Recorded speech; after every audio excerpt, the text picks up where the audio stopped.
The people had gathered to welcome back their hero. The hero rode in on a horse, waving at the crowd. The MC, who wore armor, tried to warn the people to stay back because it was dangerous. Inside, the MC was already getting tired of how worked up everyone was getting. The hero looked over at the MC, and when the MC shot an annoyed look back, the hero simply winked playfully. That only made things worse. The girls in the crowd went wild, and everyone started pushing in closer. Some of the girls were arguing with each other, each one convinced that the wink or the smile had been meant for her. The MC thought to himself that the hero had done that on purpose just to stir everyone up even more. Later, somewhere else entirely, a door opened and a man let in someone wearing a cloak. The place was full of noise and chatter. The cloak figure walked through the crowd and stopped in front of the MC, who was sitting up on a table. The cloaked person pulled back the hood and turned out to be Werner. Werner pointed out that the hero probably should not be in a place like this. The hero, Mazel, pointed right back that Werner was not exactly in a position to talk. Werner ordered his usual ale. Mazel said he knew he could always count on Werner for that. They raised their mugs, Werner offering a toast to Mazel's safe return home. They both drank deeply, emptied their mugs, and let out a burp at the same time. Mazel made it clear he much preferred this kind of place over some fancy, stiff gathering. Werner, for his part, agreed that some things just suited a person better than others. Werner thought about the first time he had met Mazel. Back then, he had wanted nothing to do with him at all. But life had a way of throwing things at you that you never expected. Werner himself being in this world at all was proof enough of that. In his previous life, Werner had been a completely ordinary Japanese man. He grew up in a plain household, worked at an unremarkable company, and lived as the kind of person nobody really notices. He was, in every sense, a background character. Then one day, a carriage carrying children tipped over. The oldest child did not survive. And the next thing Werner knew, he was waking up in what felt like a world straight out of medieval Europe. A servant's voice called out that Lord Werner had woken up. A woman's voice thanked the servant, and then the woman herself appeared, saying Werner's name with relief in her voice. Werner quickly pieced together what had happened. This was a reincarnation into another world, the kind of thing that happens in stories. But the world he had landed in was not just any fantasy setting. It was the world of a game he had once played in his past life. A classic RPG where a brave hero defeats a demon lord and saves the world. That sounds exciting, except Werner knew the full story. In the second half of the game, the demon lord's forces invade the capital city and burn it to the ground. That destruction serves as the dramatic backdrop before the hero eventually gets crowned as king. And Werner had realized, with growing dread, that he lived right in the middle of where all that destruction was supposed to happen. On top of that, Werner was an aristocrat who was never once mentioned in the game. A nameless, faceless background character. The kind that probably dies without anyone noticing. He had no intention of letting that happen to him. So Werner trained without stopping. He gripped his spear and pushed himself hard, day after day, building up his fighting ability so that he could at least keep himself alive. Over time, all that effort paid off, and he eventually earned a place at the capital's academy. One day at the academy, while Werner was sitting quietly with a book, a classmate came over and waved at him, teasing him about always having his nose buried in something. Werner brushed it off. The classmate then clapped his hands together and asked Werner to explain something he could not figure out in political science class, flattering Werner as the top student in their grade. Werner knew the truth, though. He was not some brilliant scholar. He was just a hard-working spearman trying his best to survive, and he happened to do well in subjects that lined up with things he had already studied in his previous life. The classmate also mentioned, with a grin, that there were girls at the academy who looked at Werner with interest. Werner figured that had more to do with the fact that his father was a count than anything about Werner himself. Besides, if anyone was truly popular around here, it was someone else entirely. Werner's eyes drifted across the room toward a cluster of noise and movement. There was Mazel Harding, surrounded by a crowd of students as usual. Mazel was the main character of the game Werner had been reincarnated into. Despite coming from a common background with no noble blood, Mazel had gotten into the academy on a special scholarship because of his rare and exceptional abilities. For one reason or another, a huge number of people had taken an interest in him. Werner still could not quite believe they were in the same year. It was Mazel's arrival at the academy that had confirmed for Werner that this world was moving along the same path as the game he remembered. From that point on, Werner had been doing his best to act like a proper background character, keeping quiet and staying out of things so that the story could unfold the way it was supposed to. He very much wanted to avoid getting tangled up with Mazel at all. But then something caught his eye. A young woman was offering Mazel sweets, telling him there was something her home country was proud of. Mazel cheerfully accepted. Werner watched from a distance. He recalled that the girl was an exchange student from the neighboring country of Salzanak and the daughter of a duke there. Events like this happened often at the academy, with students hosting little tea gatherings in the cafeteria that were really just thinly veiled chances for matchmaking. Girls chasing after good-looking boys were not the sort of thing Werner normally paid any attention to. But this time was different. Just before Mazel had walked over, Werner had spotted the girl quietly drinking something from a small bottle. That was the thing that had him paying attention now. He did not know for certain what she was planning, but she had been pushing her sweets on Mazel very persistently, and Werner had a strong feeling that whatever those sweets contained, it was not just sugar. He told himself firmly that he was not going to get involved. That was absolutely the last thing he wanted to do. Besides, surely the hero of the story would not fall for something so obvious. Then the girl cried out in alarm. Mazel had grabbed his own head and looked like he was struggling. His face had gone completely pale. Werner stared in disbelief. Mazel had actually eaten one. Werner immediately scanned the room, looking for the people who usually kept watch over Mazel. The other students in the room had already started whispering among themselves, unsure of what was happening. In Werner's head, the way things were supposed to work was simple. When something went wrong with the hero, it was the bodyguard's job to spring into action first. Mazel was the main character of this story. It should have been a given that he would be fine. The students around Mazel had already crowded in, checking on him with worried faces.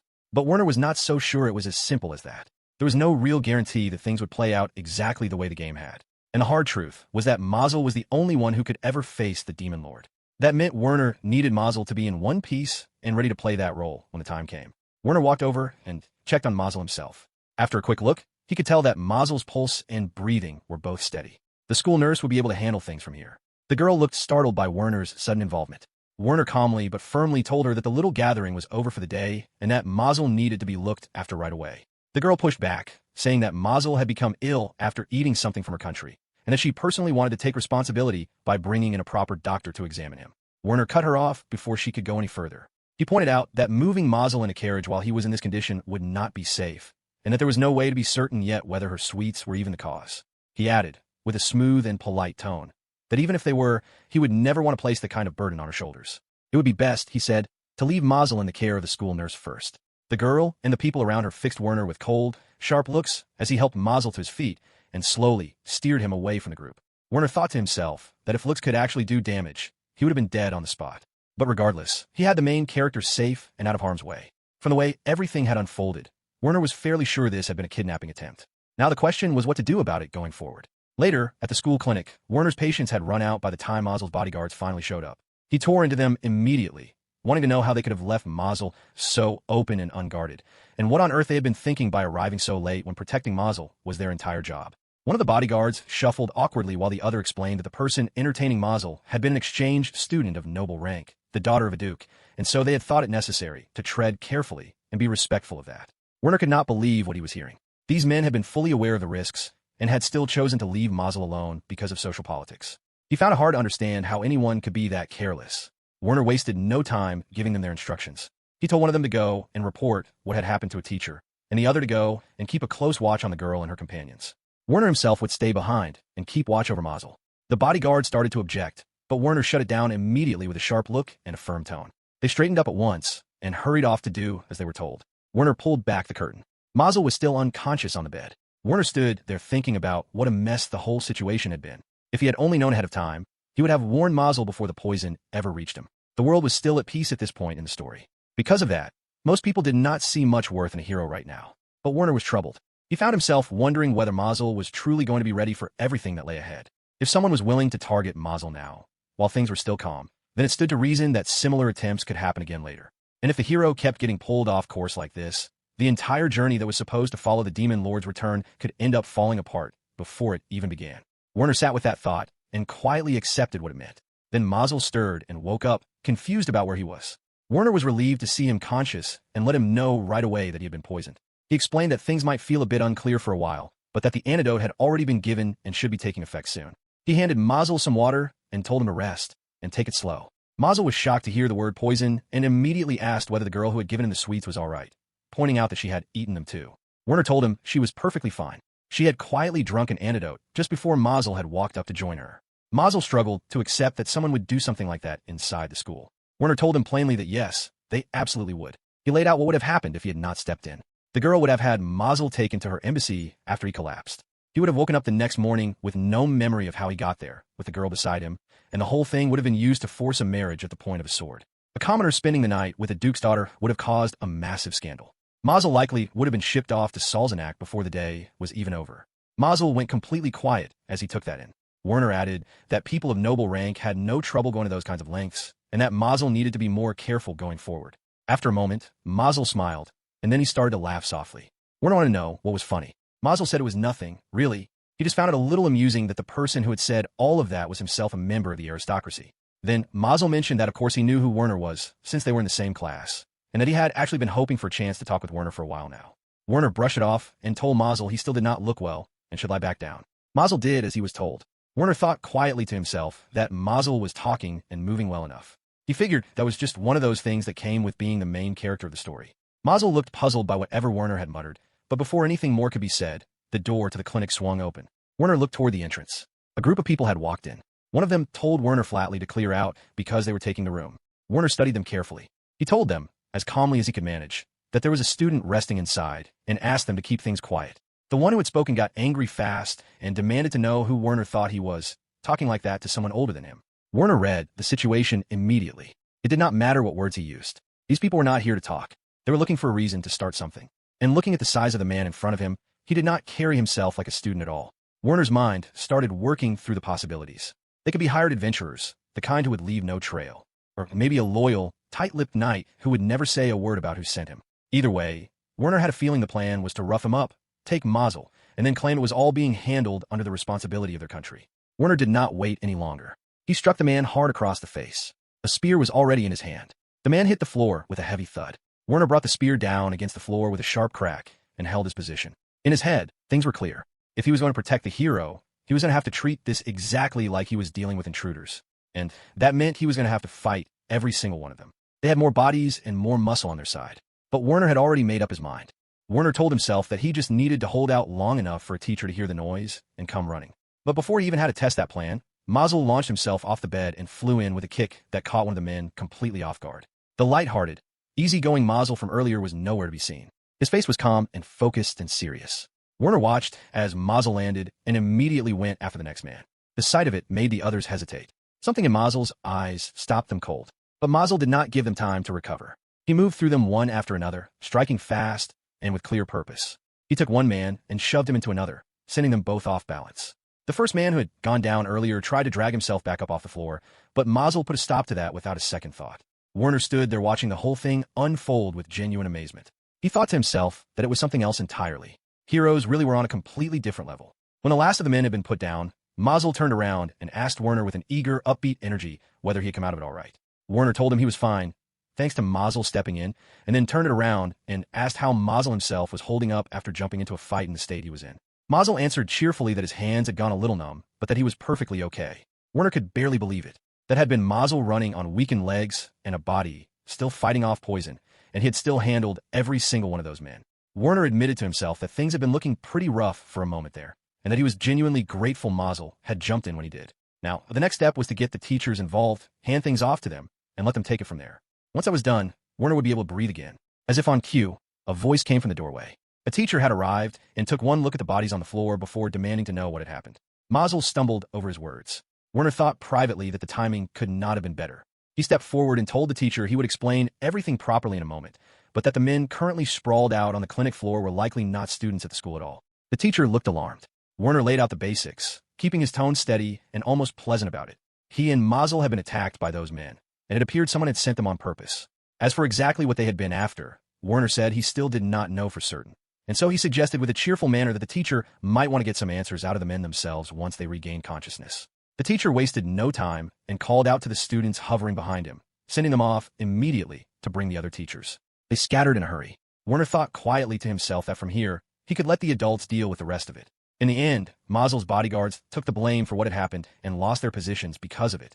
Afterward, Werner was asked to step in and take their place. He turned it down without hesitation, but things did not go back to the way they were before. Mazel had gotten comfortable around Werner after everything that had happened, and that was something Werner had not planned for at all. One day, while Werner was deep in a book, Mazel came over and said he wanted to ask Werner something.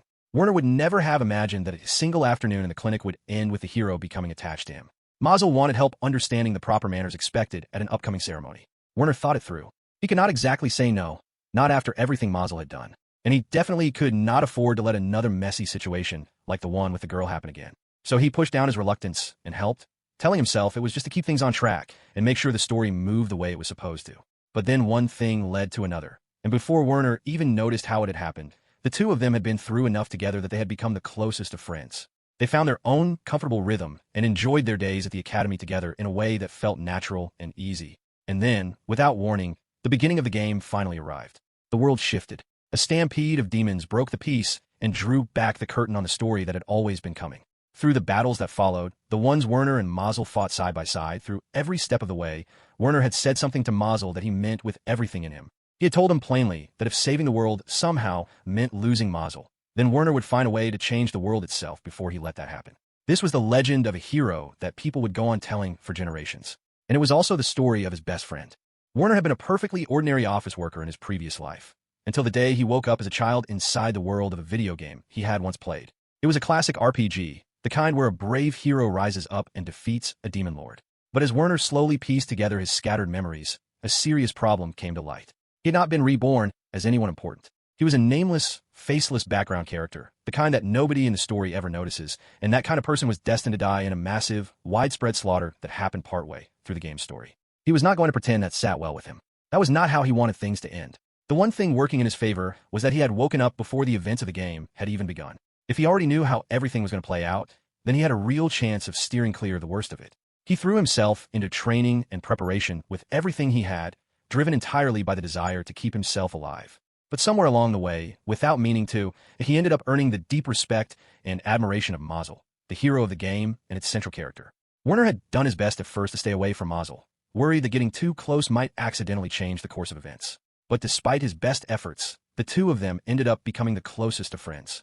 The problem was that Mazel had a talent for landing himself in trouble. He was as unaware of danger as a person could possibly be, and he had a certain carelessness about him that made it hard to fully rely on him. The game had not even officially started yet, and Mazel was already putting himself at risk. That kept Werner on edge, quietly anxious about how things were going to unfold. It did not take Werner long to figure out that keeping his distance from Mazel was actually the worst thing he could do. At some point, he had made it clear to Mazel that if anything ever seemed off or suspicious, Mazel should come to him right away. Werner had made up his mind. He was going to stand behind the hero and support him all the way through until the demon lord was defeated. Then the demon stampede was brought up. A teacher explained to the students that a demon stampede was a massive surge of demons that broke out roughly every 20 years. The school would be playing a part in helping to push it back. Werner felt his nerves kick in at the announcement. After all the waiting, the game's first major event had finally arrived, and now that it was actually here, he found himself tense with anxiety. The teacher continued, explaining that if a demon stampede was left unchecked, the demons would tear through towns and villages in huge numbers. However, if handled quickly and decisively, they were not considered an overwhelming threat. Werner thought quietly to himself that under normal circumstances, that would be true. But this particular stampede was not normal. This was the opening scene of the game. Because of the demon lord's revival stirring beneath the surface, the demons this time around were going to be far more numerous and far stronger than anyone was prepared for. The capital's knights were going to be wiped out. The heir to the throne was going to die. It was going to be a disaster on a scale that nobody saw coming. The teacher went on to divide the students by background. Those from families of rank would return to their homes in the capital and wait for further orders. Those without noble rank would join the support teams, helping with transport and caring for the wounded. They probably would not end up in direct combat, the teacher said, but they should still keep their guard up. The students of common background gave their agreement. Werner turned the situation over in his mind. Mazel would most likely end up protecting the other students in his group. Meanwhile, the knights at the front line were going to be destroyed, and since Werner would be fighting alongside them, there was a very real chance he would die there too. To stop that from happening, he needed to start preparing immediately. He had to build up their fighting strength and come up with a solid plan. His thoughts were broken by Mazel's voice cutting sharply through the air, calling out his name. Werner snapped back to the present. Mazel wanted to know what was going on, pointing out that break time had come and Werner had not moved a single muscle. Werner realized he had gotten completely lost in his own head. He pulled himself together, stood up, and told Mazel he was heading home. Mazel looked confused and reminded him that they had planned to go check out daggers at the weapon shop that day. Werner apologized and explained that he needed to spend his time getting ready for the battle, things like finding reliable people to fight alongside him. The weapon shop would have to wait for another time. Mazel asked whether all of that was really necessary for a demon stampede, suggesting it might be going a bit far. Werner told him plainly that there was no way to know for certain that things would go the usual way this time. Mazel said easily that he would just follow Werner's lead the way he always did. Werner had to stop him there and explain that he could not do that this time because they were not going to be in the same group. His family had rank, which meant they would be separated. Mazel's energy dropped visibly at that. His whole demeanor shifted and he looked genuinely sad about it. Werner looked at him and thought to himself that Mazel's reaction was almost like that of a dog being told it could not come along. Werner reached over and patted him, telling him to just do what he normally did, stay alert, and he would be perfectly fine. What Werner kept to himself was the truth of what was actually going to happen. In the game, this battle ended with Mazel tracking down and defeating the demon who had been behind everything. It would be a turning point for Mazel. His courage and skill would be recognized, and from that moment on people would begin to know him as the hero who had stepped forward when it mattered most. But Werner still reminded Mazel to stock up on as many recovery potions as he could carry and to make sure his armor was in order. Mazel responded in a teasing way, comparing Werner to a worried parent. Werner told him that if everything went well, Mazel would not even need to touch a single potion. Then a classmate appeared and asked nervously what he was supposed to do. Werner told him to follow the teacher's instructions. The classmate admitted that he had never been in a real battle before and was frightened. Before Werner could say anything more, Mazel jumped in. He pointed out that their classmate Kranich was skilled with a bow, so he should bring that. Mazel figured Kranich would probably be assigned to the support squad as a guard. Kranich asked with some surprise whether Mazel really thought so. Then a female classmate came over and asked the same question, wanting to know what she should do. Mazel told her that since Kalina was a mage, she would likely be put to work helping the injured, and that it would be smart to prepare some protective gear just to be safe. Werner stood back and watched as more and more students made their way over to Mazel, each one looking for guidance and reassurance about what they should do. Werner found himself quietly amazed. There was no way Mazel had sat down and memorized every single person's abilities. And yet somehow he knew. Some of the students asking him were not even from their class. Mazel's memory continued to leave Werner at a loss for words. This world ran on a skill system much like the ones found in video games. Werner had earned the skill of spearmanship through relentless, grinding practice over a long period of time. Mazel's skill was something called heroism. It was a straightforward name, almost too on the nose, but what it actually meant was staggering.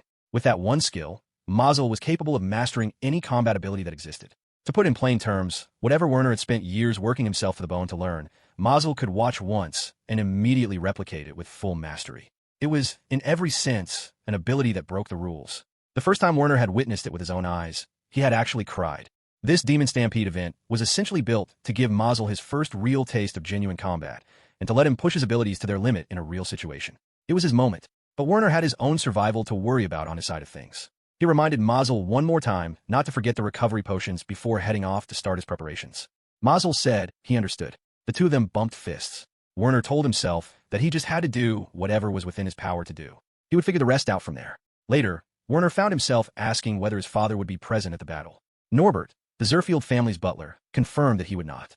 Werner's father would be elsewhere, attending to the king. That news hit Werner hard. His chances of surviving had just dropped considerably. Though when he thought about it, it made sense. His father was a count and a minister of the state. There was simply no reason for someone in that position to be placed anywhere near a battlefield. Norbert went on to explain that because of this, Werner would officially carry the title of commander over the count's troops in name. Werner complained that it made no sense to put a student in that role. Norbert reassured him that in reality, it would be Commander Max Lyman doing the actual leading. The Count's family, Norbert explained, would essentially just be there for appearances. Werner turned that over in his mind. That reasoning would hold up perfectly well if this were just the usual small-scale demon stampede.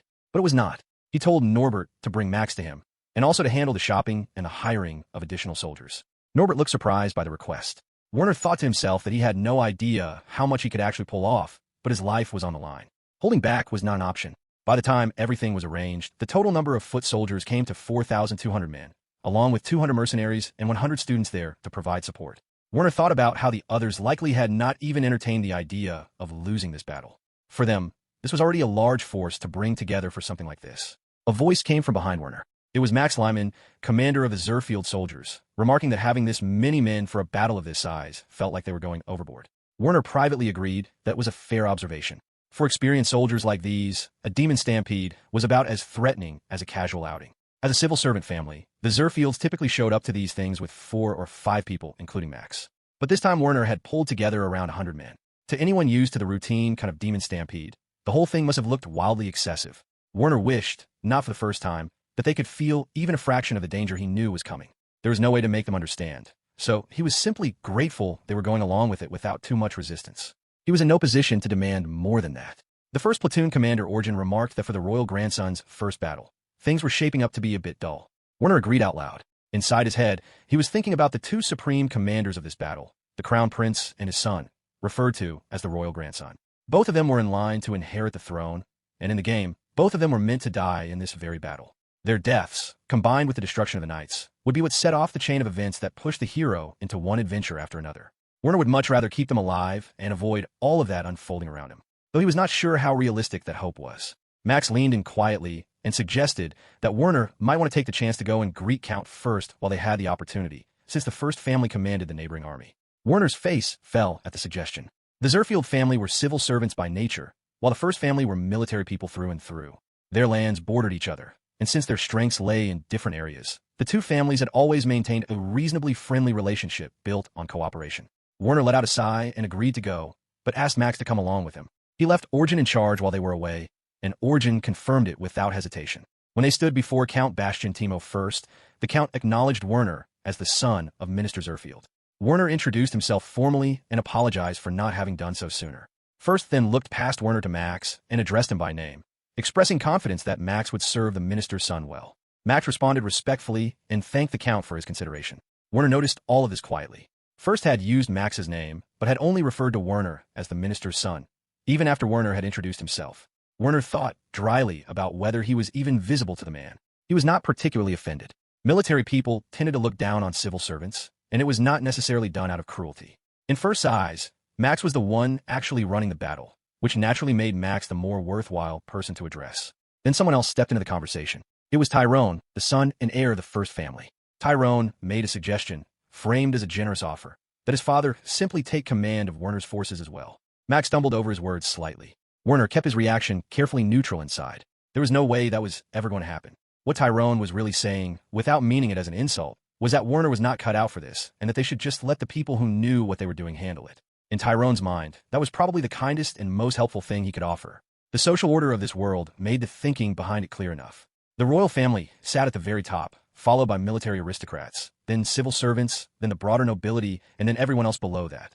That gap in standing between the First family and the Zerfield family was obvious and uncomfortable to be around. This was exactly why Werner had not wanted to come in the first place. Footsteps approached, and a woman appeared. It was the second daughter of the First family, Hermine, if Werner was remembering the name correctly.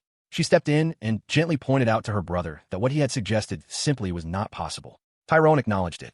Hermine then turned and addressed Werner herself, saying she had heard he was still a student and that it would be best if he stayed behind their forces and did not push himself too hard. Werner smiled at her and offered his thanks, but inside he felt like he had just been quietly stabbed. Count First added his own version of the same sentiment, telling Werner not to overdo things and to pull back without hesitation if he ever felt he was in danger. Werner read the whole exchange for what it was.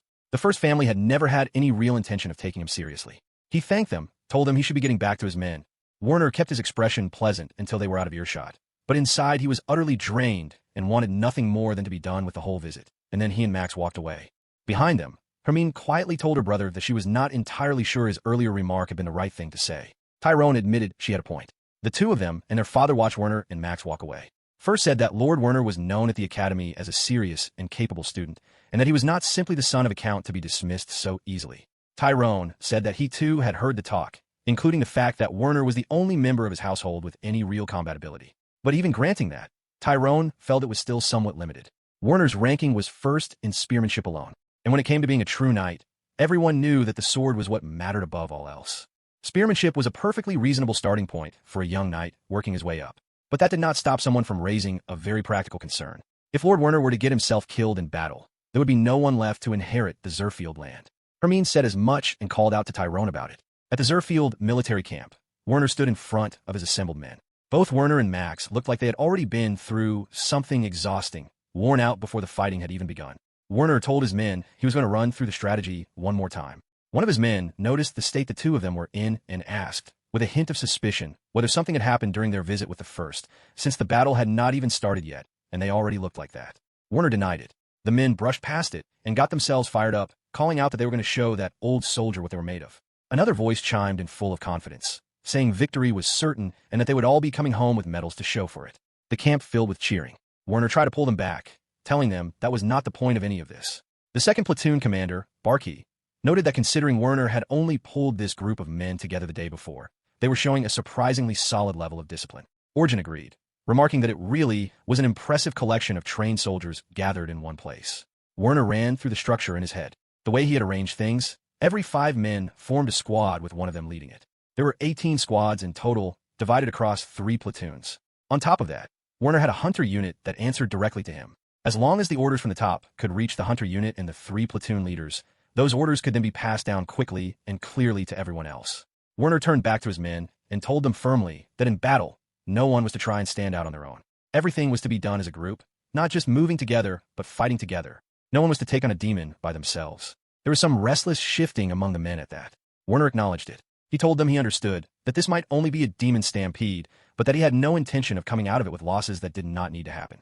He made it plain. There would be no unnecessary sacrifices. That was the one goal he was setting for the Count's forces in this fight. Even as he said it, he knew deep down that keeping that promise perfectly Werner was not going to be easy. The battle against the demon forces was going to drag on for a stretch of time, and it would not be over until Mazel tracked down and defeated the one driving everything from behind the scenes. Until that happened, Werner's first and most pressing job was simply to stay alive. Across the way, where Mazel had gathered with his own group, one of the people around him commented on just how many recovery potions he had brought with him. Mazel laughed it off lightly.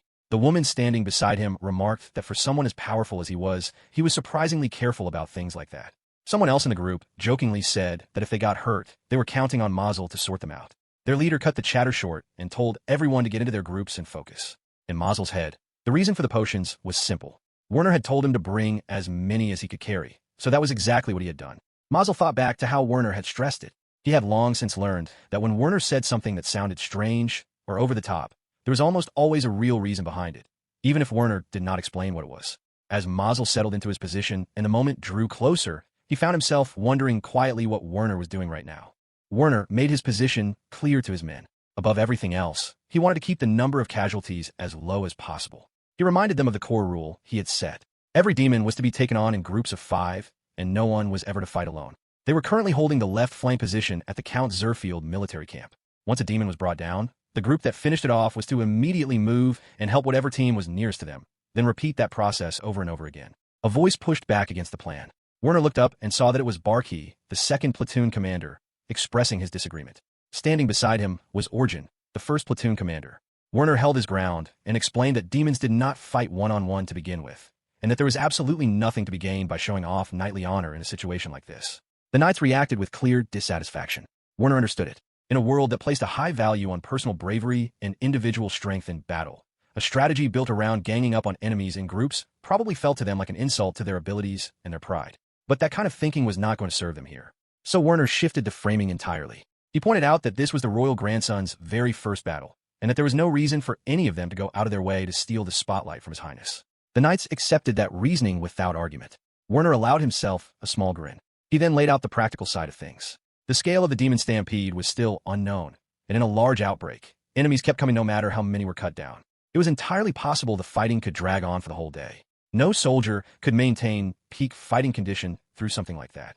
Barkey admitted that even weak enemies in enormous numbers would chip away at stamina over time, and that if they were all exhausted and found themselves surrounded, casualties would be unavoidable. Werner confirmed that was exactly the thinking. Minimizing losses while still holding the line was the goal, and the group strategy was the best way to get there. He also told them to hold something back in reserve, so that if the worst happened, they would still have enough left to go and support the other families fighting nearby. The knights were surprised to hear that, but agreed to it. Orjan laughed and put in a request that if that moment came, his platoon be the ones sent over to the first household. Werner said that sounded fine. Barkey pointed out with some amusement that the only reason Orjan wanted to go was because he had his eye on the first daughter and could not stop chasing after women. Orjan reacted with embarrassed protest, and the group burst into laughter. Werner said in that case Barkey could be the one to go instead, which only made everyone laugh harder. Werner watched them and thought to himself that the knights seemed to be treating this all a bit too lightly. He could not really blame them for it, though. Barkey and Orjan kept bickering playfully between themselves while Max, standing behind Werner, noted quietly that they should probably start getting ready themselves. Werner brought the mood back to focus, told them the talking was done, and sent everyone back to their positions. The knights moved to comply. Werner felt at the moment it shifted. The air turned cold and tense, just as he had expected it would. The battle began shortly after they had confirmed their plan, and within a few hours, the demons were flooding in. Everything unfolded in line with what the game had laid out. The knights struggled hard under the pressure. Any unit that pushed too far ahead or tried to stand out on its own was crushed, and the bodies of the fallen began to stack up. Soldiers broke and ran one after another, unable to hold themselves together in the chaos. But within the Zerfield forces, the word had been passed, and the men were following it. They were coordinating with the teams beside them, pulling back their injured and keeping the formation from falling apart. Orjan checked on his men mid-fight, directing those who were hurt to pull back and get treated while the rest pressed forward. Werner called out to the retreating squads to fold in behind the forward squads as they regrouped, keeping the line moving and organized. The Zerfield forces kept their shape even as everything around them was coming apart, steadily moving their wounded away from the front. Werner's body was beginning to find a rhythm. For every demon he cut down, another one took its place. There was no time to think and barely enough time to breathe, let alone wipe the blood from his face. But his body moved on its own, the years of grinding training taking over where his mind could not keep up. He pushed forward and called out to his men not to advance too far and to keep their eyes open. He was breathing hard. He told himself that he was just grateful everyone was sticking to the plan. If they could hold this line until Mazel dealt with the one pulling the strings behind the stampede, they would make it through. Then a voice cried out in the middle of the fighting, calling desperately for help. There were too many soldiers breaking and running, and the number of deserters was growing. Werner thought about what he could actually do about it. In the grand picture, the Zerfield forces were not the ones turning the tide of this battle. They had a solid number of men for a civil servant family, but in terms of the overall fight, they were a small piece of the whole. To the right were the Royal Elite Knights, one of the most powerful forces on the field. To the left were the forces of Count First, a family built entirely around military strength. The Zerfield forces were positioned in a way that kept them sheltered between those two larger powers. But if either of those flanks gave way, the Zerfield forces would be fighting for their lives with nothing to protect them. Werner knew that as a commander, and frankly as someone who very much wanted to survive this day, he could not allow either of those two forces to collapse. Sending reinforcements was an option, but the First family carried the pride of a military household. If Werner misjudged the timing and offered help too soon, they would reject it outright. The timing would have to be exactly right. Across the field, Max was shouting at the men to use the bodies of the fallen as shields. Werner called over to Max and asked how things were looking on his side. Max reported that his section was holding, but the forces of the other noble families that had pushed forward into the demons were now being driven back. Those retreating forces were pressing inward, and the Zerfield army was starting to get squeezed in from the sides. The families that had already fallen back and joined them had been brought together and reorganized into the larger force. Werner took that in and understood what it meant for the shape of the battle. Then a scream tore through the noise around them, raw and filled with pain. It came from a knight nearby. Werner tightened his grip on his weapon and cut into the monster that was on top of the man. He sent his soldiers rushing at the creature and moved in to check on the knight himself. The knight was shaken and struggling to speak, but managed to get out a word of thanks. Werner recognized the armor. The knight was from Count First's unit. Werner asked what had happened to the rest of the knight's group. The knight trembled and said that he did not know. That one moment everything had been fine, and the next he had been fighting for his life. Werner understood. He told his men to tend to the knight first and get him patched up before anything else. Werner took stock of the situation around him. It was not just the slave soldiers who were struggling. Even the well-equipped knights were being pushed to their limits. He turned the question over in his head, weighing whether to send reinforcements now or hold a little longer. Then he made his decision. He did not want to thin out his own company's strength over a hesitation call. He called for Barkey and told him that as soon as he was ready, he was to take his platoon over to support Count First's unit. Werner thought to himself that they needed to regroup now, while there were still people standing who could fight. Over on the right flank, Count First's forces were in the middle of a brutal struggle. Count First drove his men forward with his voice, urging them not to break, telling them these were nothing but weak enemies. But even as he fought, something was nagging at him. This demon stampede did not feel right. The demons were behaving differently from anything he had seen before. Many of his men, knights and slave soldiers alike, had been seized by fear and were no longer of any real use in the fight. First found himself spending as much energy trying to stop his own soldiers from running as he did fighting the enemy. He called out, wanting to know where his son Tyrone and his daughter Hermine had gone. A soldier reported that both had gone forward to support the front line and had not been seen since. First went still for a moment, then gave the order for his men to stop pressing into the enemy and pull together. They needed to regroup. Not far away, Hermine had heard her father's voice carrying over the chaos but could not make out the words. She looked around and realized she had been cut off from everyone else. She kept fighting the monsters closing in on her, but her mind told her clearly that this was dangerous and that she needed to find her way back. Then she heard a grunt of pain nearby and recognized her brother's voice. She moved to him immediately and helped him drive back the monster that had him pinned. She asked if he was all right. They did not have time to say much. They exchanged quick words, agreeing they had to get back to their father and find out what orders he had for them. They kept talking while their weapons kept moving, cutting down the demons that kept pressing in. In her head, Hermine was troubled. They were superior fighters with better armor than most on this field, and yet the best they could manage was avoiding wounds serious enough to kill them outright. She called out to the other knights around her to send for backup. Then another cry for help came, this one more desperate than the last. By the time anyone could react, a soldier had been caught in the jaws of a monster and was torn apart right in front of them. Hermine clenched her teeth. She gave the order to anyone still able to stand to get behind her, and for the others to gather up the fallen as they pushed their way back toward her father. One of the female knights asked how they were supposed to do that when the demons were as thick as ever. Another monster snarled and lunged. Hermine told them not to be afraid and to stay close together. She pushed the words out with confidence, but inside, she was asking herself the same question. She did not know how either, but she knew that if they stopped moving, this battlefield was where they would all die. She had one thought driving her forward. Cut through the enemy numbers, keep cutting, and get back to her father. Reduce them, keep reducing them, and move. Then a demon beast caught her in its jaws. Its drool dripped across her face. She was staring straight into the mouth of it, certain that was the end. Then a blade came from nowhere and split the creature clean in half. Blood sprayed across her face. A voice cut through the noise, firm and controlled, telling the troops not to push themselves too hard and calling out to maintain their positions. Amin had no idea who these people were or where they had come from. Her legs gave out beneath her, and she felt herself caught before she hit the ground. It was Barky. He steadied her and asked if she was all right, recognizing her as the daughter of Count First. Hermine thanked him and asked who he was. Barky apologized for not introducing himself sooner and told her he was Barky of the Zerfield unit, sent to provide assistance on Lord Werner's orders. Hermine could barely believe what she was hearing. The Zerfield family. Of all the forces on this field, she looked at what had just happened, from the attack that had pulled the monster off her to the organized support that had arrived with him, and the contrast was hard to ignore.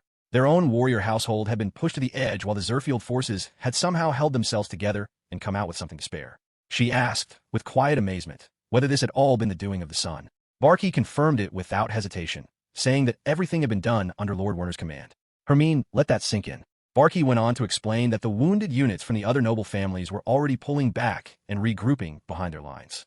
He asked, as respectfully as he could, whether Hermine might advise Count First to take advantage of the opportunity and pull his forces back as well, at least for the time being. Hermine thought about how her father and her brother would likely feel about accepting help from the Zerfield family. It would sting their pride, but she also recognized this for what it was. It was the difference between defeat and survival, maybe even victory. She thanked Barky and told him she would go to her father immediately. Back at the left flank of the Zerfield forces, word came in that Count First troops would be joining them as well. Max reported that the noble family armies that had regrouped with them earlier were steadily returning to the battlefield. Werner acknowledged it as good news. He thought quietly to himself about the bigger picture. The only reason they had not been completely wiped out through all of this was that the bulk of what they were fighting was still the weaker end of what the demon forces could throw at them. If things ended now, the Order of Knights might not be entirely destroyed, which meant there might still be something worse waiting. He pushed that thought aside and focused on one hope. He just needed Mazel to get to the demon behind everything before that something worse arrived. What bothered Werner was that the game had never told him clearly how the Knights fared through all of this. There had been no information on that part in what he remembered. Then a shout came from somewhere behind him. One of his soldiers was crying out that they had won. That victory was theirs. Werner's head snapped up. His men were reacting with disbelief and relief, saying that the enemy was pulling back and that holding out had paid off. Werner stood there, turning it over in his mind. They had won. Had Mazel already dealt with the demon mastermind, just as the game's story had laid out? But in the game, that moment had not come until after the entire Order of Knights had been wiped out. The timing was completely off from what he remembered. Something was not adding up. There had to be more to it. Werner made up his mind fast. He called for Max and gave the order for the troops to assemble. He told Max to make sure the recovery potions from the rear unit supplies were distributed to the injured. Max started to object, but Werner cut him off and said it did not matter, that they needed to move and be ready. Because Werner was going to the main army. He was going to the royal prince. The soldiers were celebrating loudly, declaring that the victory belonged to them. Someone remarked that it had been a hard fight, but that the royal knights had proven themselves. Max noted with genuine admiration that it was thanks to Werner that their unit had come through with so few losses. He was about to bring up the order to pursue the retreating enemy when he realized Werner was not paying attention to any of it. Werner's mind was elsewhere entirely. Something about this felt wrong. None of it matched the game's story the way it should have. Max pointed out that the enemy was pulling back and pressed Werner for an order. Werner stopped him with a question. He needed to know whether the enemy was truly withdrawing in an organized way or simply scattering and fleeing in panic. Max confirmed it. They were moving toward the forest. Werner immediately gave Max the order to assemble the troops and make sure the injured got to the recovery potions stored at the rear units. Max began to object, but Werner told him plainly that this was a trap. Then Werner turned and headed toward the main army at a full run, leaving Max to carry out the orders. Werner pushed through the aftermath of the battle, his feet landing in pools of blood. The path ahead was narrow and treacherous, cluttered with bodies and slicked with the fluids of the fallen, both human and demon alike. Just staying upright took effort, and the smell of blood mixed with the thick stench of the insect-like demon remains hung heavily in the air. Every step demanded focus. He asked himself why he was sprinting at full speed through all of this, but he already knew the answer. He was the only one on this entire field who understood what was about to happen if no one stopped it. When he got close to the main army, a wall of night blades came up and blocked his path. He pushed to be let through, telling the guards he had something urgent to report to the Crown Prince. The knights standing watch refused and told him to have the commander of the left flank deliver the report through proper channels. Werner's mind raced. If he let it go through those channels, by the time it reached anyone who mattered, it would be too late. Everything he had done today would amount to nothing. He had to get directly in front of the Crown Prince. But the guards were not moving. Then Werner heard voices among the nearby knights, talking casually. They were congratulating themselves on what had been achieved, talking about how the ringleader of the demons had been defeated, how frightening things had gotten for a while, but how all that was left now was cleaning up the stragglers. There was laughter in their voices. They believed the battle was over and won. Werner stood there trying to think of a way past the wall of guards when he heard another voice, this one younger and sharp with eagerness. It was the royal grandson, speaking to his father, the crown prince, asking for the order to pursue the fleeing demons. The crown prince gave his consent. Werner seized the moment and spoke out directly, calling to the prince and saying he had something urgent that needed to be heard. The prince turned and looked toward him. The knights around Werner reacted immediately with outrage, demanding to know how he dared address the prince without going through proper protocol. Someone identified him as a nobleman from the left flank and moved to remove him. But the prince held them back and gave the order to let Werner through. The guards stepped aside. The prince acknowledged that the left wing had taken the heaviest part of the fighting and that Werner must have come with something worth saying. He motioned for Werner to approach and speak. The prince asked who he was. Werner walked forward and went down on one knee before the prince. Werner introduced himself as being from Count Zerfield's household. The prince recognized him as the Minister of Ceremonies' son, remarking that Werner was young but clearly sharp. He asked Werner what he had to say. Werner let out a breath and then told the prince directly that he needed to order the troops to retreat. Murmuring broke out among the soldiers standing behind the prince. Werner had expected that reaction. They had just fought through a brutal and costly battle and come out on the other side. He could not fault them for the excitement they felt, but he also knew that what he knew and what he could prove to them were two very different things. Convincing them was not going to be simple. The soldiers were about to dismiss Werner entirely when the prince stopped them and asked Werner what was behind his reasoning. Werner was genuinely surprised that the prince was listening. He laid out his case. The behavior of the enemy was not normal. The demon believed to have been the leader had been defeated, yes, and it made sense on the surface that the rest would fall back as a result. But Werner pointed out that what was happening was not fleeing or scattering in panic. It was a coordinated withdrawal. Every last demon, including the insect creatures that operated on pure instinct with no sign of higher thinking, was moving in the same direction at the same time. Creatures like that did not simply choose to retreat on their own. The demons were not afraid. They were leading the knights somewhere. It was a trap designed to draw the army into the forest, where the bulk of the enemy's forces were bugs and beasts that moved freely and with a natural advantage in that environment, while the knights in their heavy armor would be at a severe disadvantage from the moment they stepped in. The prince did not waste another second. He gave the order immediately to sound the retreat and call the knights back. Everyone was to regroup right away with whatever personnel remained. His men were stunned, but the prince drove them into action, and they moved quickly to carry out his orders. He then turned back to Werner and asked if there was anything else. Werner said there was, if he was permitted to speak freely. The prince allowed it. Werner suggested that the royal grandson might be best suited to taking up a position guarding the gates of the capital's castle. The prince agreed and gave the order for his men to assist his son Reuven and escort the injured soldiers and the supply unit northward to the Great Guard. Werner thought through the logic of it as the orders were carried out. Reuven was young, and Werner had no real confidence in his ability to hold his own in what was still to come. By framing the reassignment as an important duty rather than a removal from danger, Reuven could return to the capital with his dignity intact, and without it costing them any additional soldiers to send him back safely. It was clean, and it worked. The prince asked if that covered everything. Werner confirmed that it did. The prince then told Werner to return to his camp and bring his army to rejoin the central main forces when the regrouping was done. Werner was not entirely sure what to make of that. The prince told him plainly that he would be in touch once the deployment was sorted out, making it clear that Werner's usefulness to him was not finished yet. Werner felt a small smile cross his face and gave a respectful acknowledgement before turning to leave. When he made it back to his own camp, Max's voice hit him loud and immediate, wanting to know how everything had gone. Werner filled Max in on what had happened. He had managed to get word to the prince in time to stop the army from walking into the enemy's trap. Once the knights regrouped, they were going to launch a full assault. On top of that, the prince had given Werner a direct order to bring his troops in and unite them with the central forces. Max could barely contain his reaction. The idea that Werner had received a personal order from the crown prince himself was almost too much to take in. He immediately turned to start pulling everyone together, already talking about celebrating. Werner stopped him. This was not a moment for celebration. The fighting was nowhere near finished. Max pushed back, insisting that receiving a direct order from the crown prince was an enormous honor regardless of what came next. Werner reluctantly gave him that much. Before Werner could settle into the moment, one of his men called out that a visitor had arrived. Werner turned and saw Hermine standing there. He had not expected to see her and had no idea why she had come. Hermine apologized immediately for the interruption, acknowledging that coming to him this way was not the most proper thing to do, but said she had something she needed to speak with him about, and it could not wait. Werner explained that while he was sure there would be further instructions coming, they were under orders from the crown prince to move to the center ahead of the battle to come. Hermine looked caught off guard by that, and asked what he meant.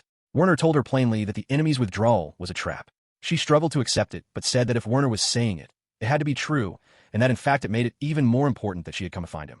Werner found himself at a loss again. Hermine straightened herself and first asked that Werner allow her to apologize for the way she and her family had spoken to him before the battle. She bowed her head and told him directly that if not for him, she would not be alive. Werner's eyes went wide. He thought back to their first meeting, how she had spoken to him then, and he genuinely did not know how to respond. Hermine pressed on. If Werner was saying the battle was going to continue, then she had a request. She asked him for advice on battle strategy for the units on the left flank that answered to the royal family. Werner looked at her face. It was completely serious. There was no trace of the tone she had carried before. He felt that turning her down was simply not an option and agreed to help. By the time they reached the center position ahead of the main camp, even a simple act of putting one foot in front of the other felt like it was costing him. Max told him to rest while they waited for orders from the prince. Then Max laughed warmly and remarked that on the way there, not just the First Forces but a whole string of others had sought Werner out for advice. It was enough to make even Max feel a little proud just by association. Werner said it had felt less like the First family as a whole and more like Hermine on her own. Max called him modest. He said Werner's advice had been solid across the board. Werner kept deflecting the praise. Max added that he had had no idea Werner had this kind of mind for strategy. Werner thought quietly to himself that all of it had come from borrowed knowledge carried over from his past life. He was not sure any of it was truly deserving of the kind of praise they were giving him. Then a knight arrived carrying orders from the Crown Prince. The knight announced that Lord Werner van Zerfield had been given authority to command the troops of the various noble units and was to take position on the right flank of the main body in preparation for the coming enemy attack. Werner accepted the order with a calm he did not entirely feel on the inside. He thought about what it actually meant. He was not just going to be fighting at the front. He was now responsible for commanding multiple units from different aristocratic families. His own troops broke into cheers around him, full of pride and excitement. Werner stood there thinking about what on earth the Crown Prince was thinking. Werner was a student. This was his first battle. It was an enormous amount to place on someone like him. Max and Barkey came to him, reading the look on his face, and acknowledged that anyone would be nervous in his position. But they pointed out that while everyone else had walked into this demon stampede, treating it as a minor inconvenience, Werner had been the only one who had kept a clear head, read the situation carefully, and acted on what he saw. Max added his own voice to it, saying that Werner should just keep doing what he had been doing, and there was nothing to worry about. The Zerfield troops would give everything they had to carry out his orders and back him up. They even noted that they still had plenty of potions to spare. Werner listened to all of it. He thought to himself that nervous was not quite the right word for what he was feeling. These people, his men and Hermine alike, were giving him far more credit than he deserved. Everything he had done came from knowing the outcome in advance and working backward from there. The strategies he had shared were things he had read in books. Whether any of them would actually hold up in the reality of a real battle was something he genuinely could not be certain of. If he was being honest with himself, the weight of all of this was a great deal to carry. He covered his face with his hands for a moment, then pulled himself together and thanked his men, telling them they were right. He pushed the heavier thoughts aside. The existential reckoning could wait until after he survived. For now, he just had to hold on until Mazel finished things on his end. He clenched his fist. Just a little longer, he told himself. First, he had to figure out the right formation for his troops. And somewhere in the back of his mind, he sent a quiet plea in Mazel's direction, hoping the hero would wrap this up quickly. Meanwhile, Mazel was in the thick of his own fight somewhere else on the field. One of the men under his command admitted with surprise that he had expected Mazel, being a student, to slow them down, but that Mazel had more than proven himself. Mazel thanked him by name. The man, Lugents, said the potions had been a real comfort too, and that they had already gone through quite a few of them. He admitted honestly that he had not expected that, and had initially thought Mazel was overdoing it by bringing so many. Someone else in the group asked why Mazel had brought such a large supply. Mazel explained simply that his friend Werner had told him to. He told the others a little about Werner, about how smart he was, and how many times he had stepped in and saved Mazel from one thing or another. He mentioned that he had been anxious when he had been assigned to the search party, but that Werner had told him to just do what he normally did, stay sharp, and he would be fine. His companions were surprised to hear that this friend Werner was also caught up in the demon stampede, and even more surprised to learn that Mazel was close friends with a nobleman. Mazel said yes, but that Werner was nothing like what people expected from someone of noble rank. He was not the least bit arrogant about it. One of the women in the group said it sounded terrible, noting that she had heard the main forces were struggling badly. Mazel went quiet for a moment. Then he said with calm certainty that Werner was fine. Werner was always prepared for whatever came. He had a way of doing things with a spear that seemed almost impossible, and he never lost his head no matter what the situation was. He always thought before he moved. The woman nodded. Lugents said they needed to find the enemy commander fast, if not for their own sake then for the sake of this friend of Mazel's as well. They were still moving and talking when something stopped them cold. Lugents told everyone to get down immediately. Mazel asked what it was. Lugents said quietly that it looked like they had found what they were looking for. A sound was approaching, heavy and deliberate, and then a voice came out of it, rough and female in tone. It said that the humans had actually made it this far. In the video game, the first major story event was the demon stampede. It was supposed to end with the knights being torn apart and the crown prince losing his life. It had been a brutal and bloody battle from beginning to end, and when the enemy pulled back, everyone had felt a surge of confidence. That confidence was exactly what the enemy had been counting on. The plan had been to use that feeling to draw the remaining knights into destruction. But because the crown prince had listened to Werner's warning, that fate had been avoided. The next wave, however, was almost certainly going to be a full and unrestrained assault. Werner asked for a status report. He was told that the units now under his command had already received their orders from the crown prince and were on the move. The prince had agreed to the battle strategy and troop formation Werner had proposed, and the units were expected to arrive shortly. Werner acknowledged the report and thanked the messenger. He was also told that the other units had already pulled back out of the danger zone, and that some of the injured were on their way to the capital along with the royal grandson Reuven, taking with them those who were too hurt to keep fighting. The name Reuven caught Werner off guard for just a moment before he placed it. That was the royal grandson. He had not known the name until now. The knight added that at present they were managing a careful retreat while keeping a close watch on the units surrounding the prince's entourage. Max said that it was because of Werner that they had avoided being completely overrun, and that he could not fully put into words how grateful he was that Werner had been there. Werner told him quietly that the hard part was only just beginning. In his mind, he was already thinking through what came next. While he had been repositioning to the right flank of the main unit, the crown prince had been moving quickly to get things organized. Now that the enemy's trap had failed, their next move would almost certainly be to abandon subtlety and throw everything they had at the army directly. The main unit was moving fast to prepare a retreat, but the crown prince himself was showing no sign of leaving the main camp. Werner found that genuinely admirable. Whatever else could be said, the prince was not the kind of commander who abandoned his men. Then someone called out to Werner. He looked toward the messenger. Reports came in one after another. Lord Reinish's unit had been reorganized and was ready. Lady Kolb confirmed that Gok's unit had finished deploying and the chain of command had been established. Werner acknowledged the good work. But then he turned and came face to face with three people he had not expected to be standing in front of him, and the reality of it hit him like a wall. It was Kolb, Reinish, and Oliver Gok. Werner's mind struggled with the sight of them. These were experienced and capable soldiers, and here they were waiting to take orders from student. He genuinely could not understand what the crown prince had been thinking. Max stepped in and introduced Werner to the three of them, making it clear that Werner had been appointed their commander by the crown prince himself. Werner introduced himself and tried to take stock of the situation. He thought through the backgrounds of those in front of him. Both Reinish and Kolb came from noble families, though neither of them personally held titles. Werner's own father and siblings were titled nobles, which meant his standing was not really any different from theirs. In terms of family rank, the Zerfield family as a count's household sat higher, so there was no particular issue with them addressing him as lord. But that was all on paper. The reality of how they actually felt about taking orders from him was another matter entirely. Reinish spoke first, commenting with a smile that he had heard this was Werner's first military campaign, and yet Werner had managed to read the enemy's movements with a clear head. He called impressive. Werner looked at him. Reinish clearly had far more experience in the field than Werner could ever claim. Werner responded modestly, saying only that being cautious had served him well precisely because it was his first time. Reinish laughed and called him humble. Werner thought to himself that he could not blame them if they were less than thrilled about this arrangement. These were orders from the crown prince, and they had no real choice but to follow them. The kind words were nice, but Werner had no way of knowing what was really going on underneath them. He genuinely hoped he was wrong to feel any doubt, because the last thing he needed was trouble from within his own ranks on a battlefield. Kolb spoke next. On the way over, she said she had spoken with people who had received Werner's advice during the earlier fighting, and they all held him in high regard. Because of that, she said, they were genuinely glad to be fighting under his command. She turned to Gok and asked for his thoughts. Gok said plainly that Werner had shown solid judgment on the front line, and that as a mercenary, when he was given an order he followed it and gave it everything he had. Kolb seemed pleased by that, and noted that they were all in agreement, turning to Reinish for confirmation. Reinish agreed without hesitation. Werner stood quietly with his thoughts for a moment.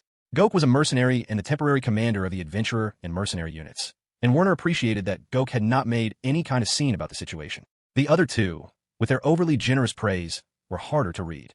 He decided to take their words at face value and move forward. He thanked them and said that he too would do his best not to fall short of what the prince was expecting from him. He then moved straight into going over the state of the battle and laying out the strategy with all of them. Later, over at the left flank where the first family unit was positioned, the order was given to bring the shields forward and get into formation. The smaller shields were directed to one area, and the round shields were positioned where they were needed. Count first then addressed his assembled forces and laid out the plan.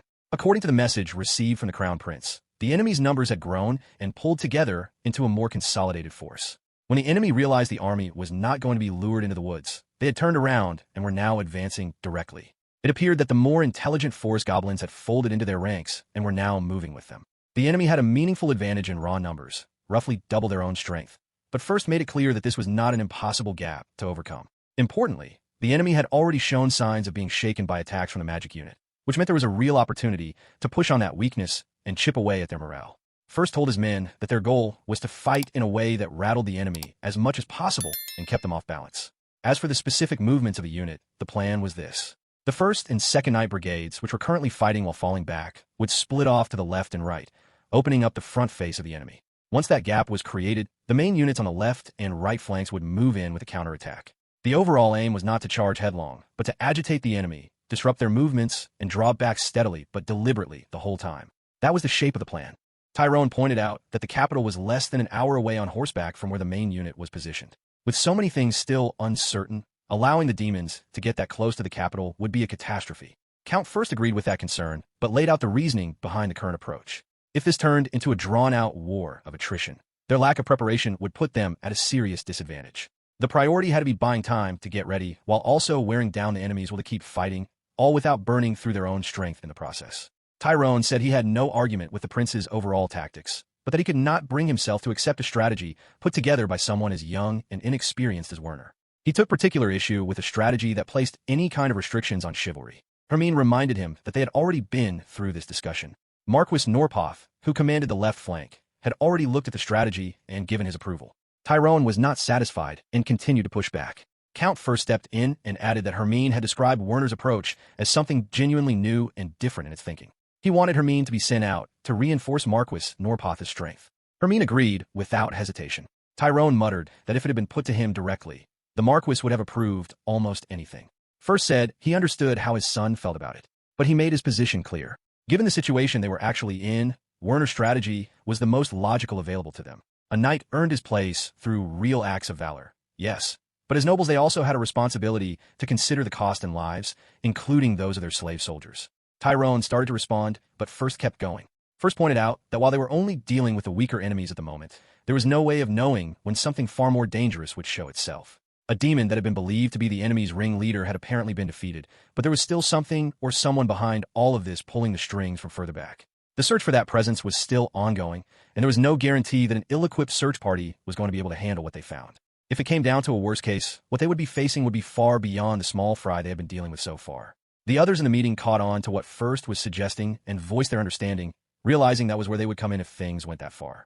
First acknowledged it, but said it would be best if it never reached that point. Back with Werner's troops, the army was on the move. Werner watched the knights finally advancing and felt a measure of relief. Then a shout rang out, the signal he had been waiting for, and Werner gave the order to charge. They were off, and the opening was solid.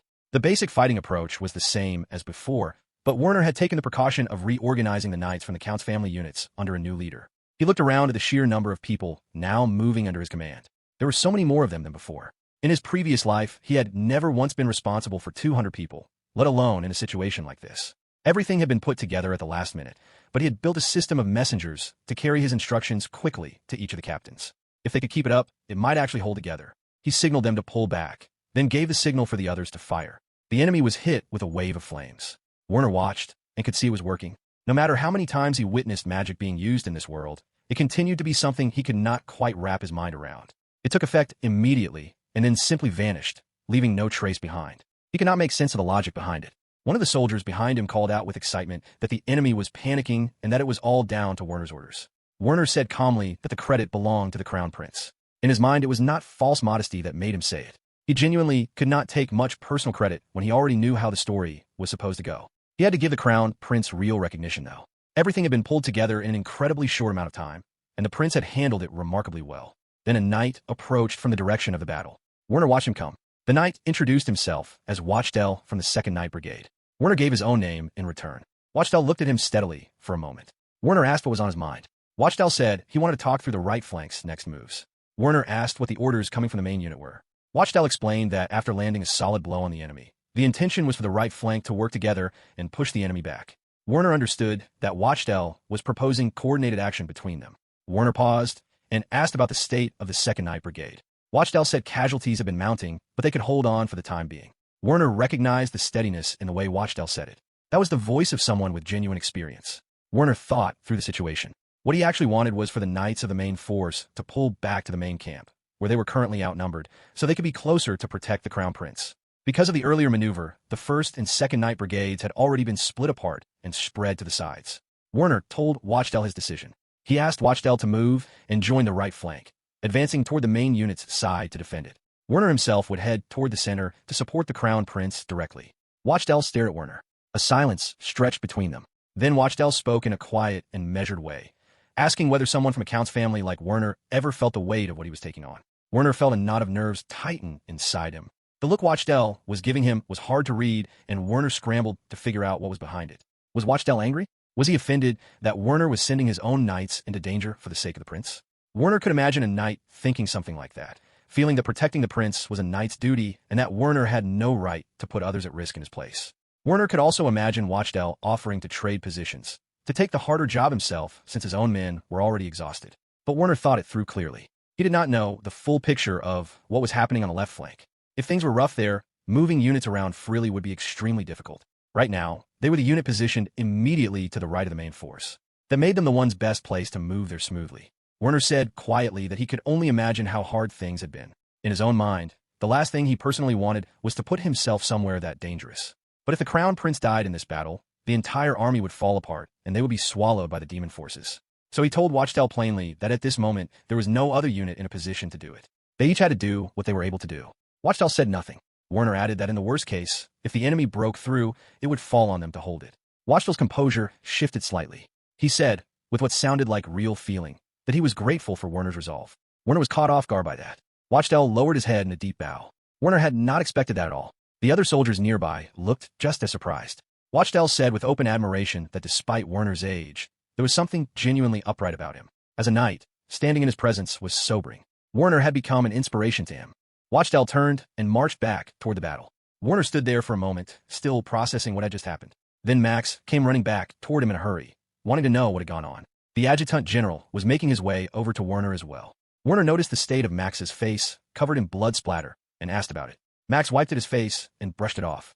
Werner told him he had come back at exactly the right moment. He gave Max the order. The Zerfield unit was going to move out and support the center of the main camp.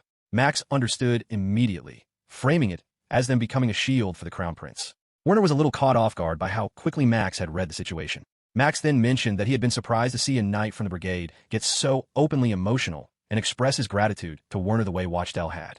He started to say something about Werner's loyalty on top of his ability at such a young age, and then the words trailed off into an awkward silence.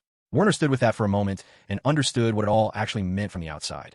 In reality, everything he had been doing was just a matter of stalling for time until Mazel could finish things on his end. If the situation ever turned truly hopeless, Werner's honest instinct would be to get out and survive. It had never once occurred to him that the people around him might be reading his actions as the willingness of someone prepared to sacrifice himself. That was why something had felt slightly off in the way things had been landing with everyone.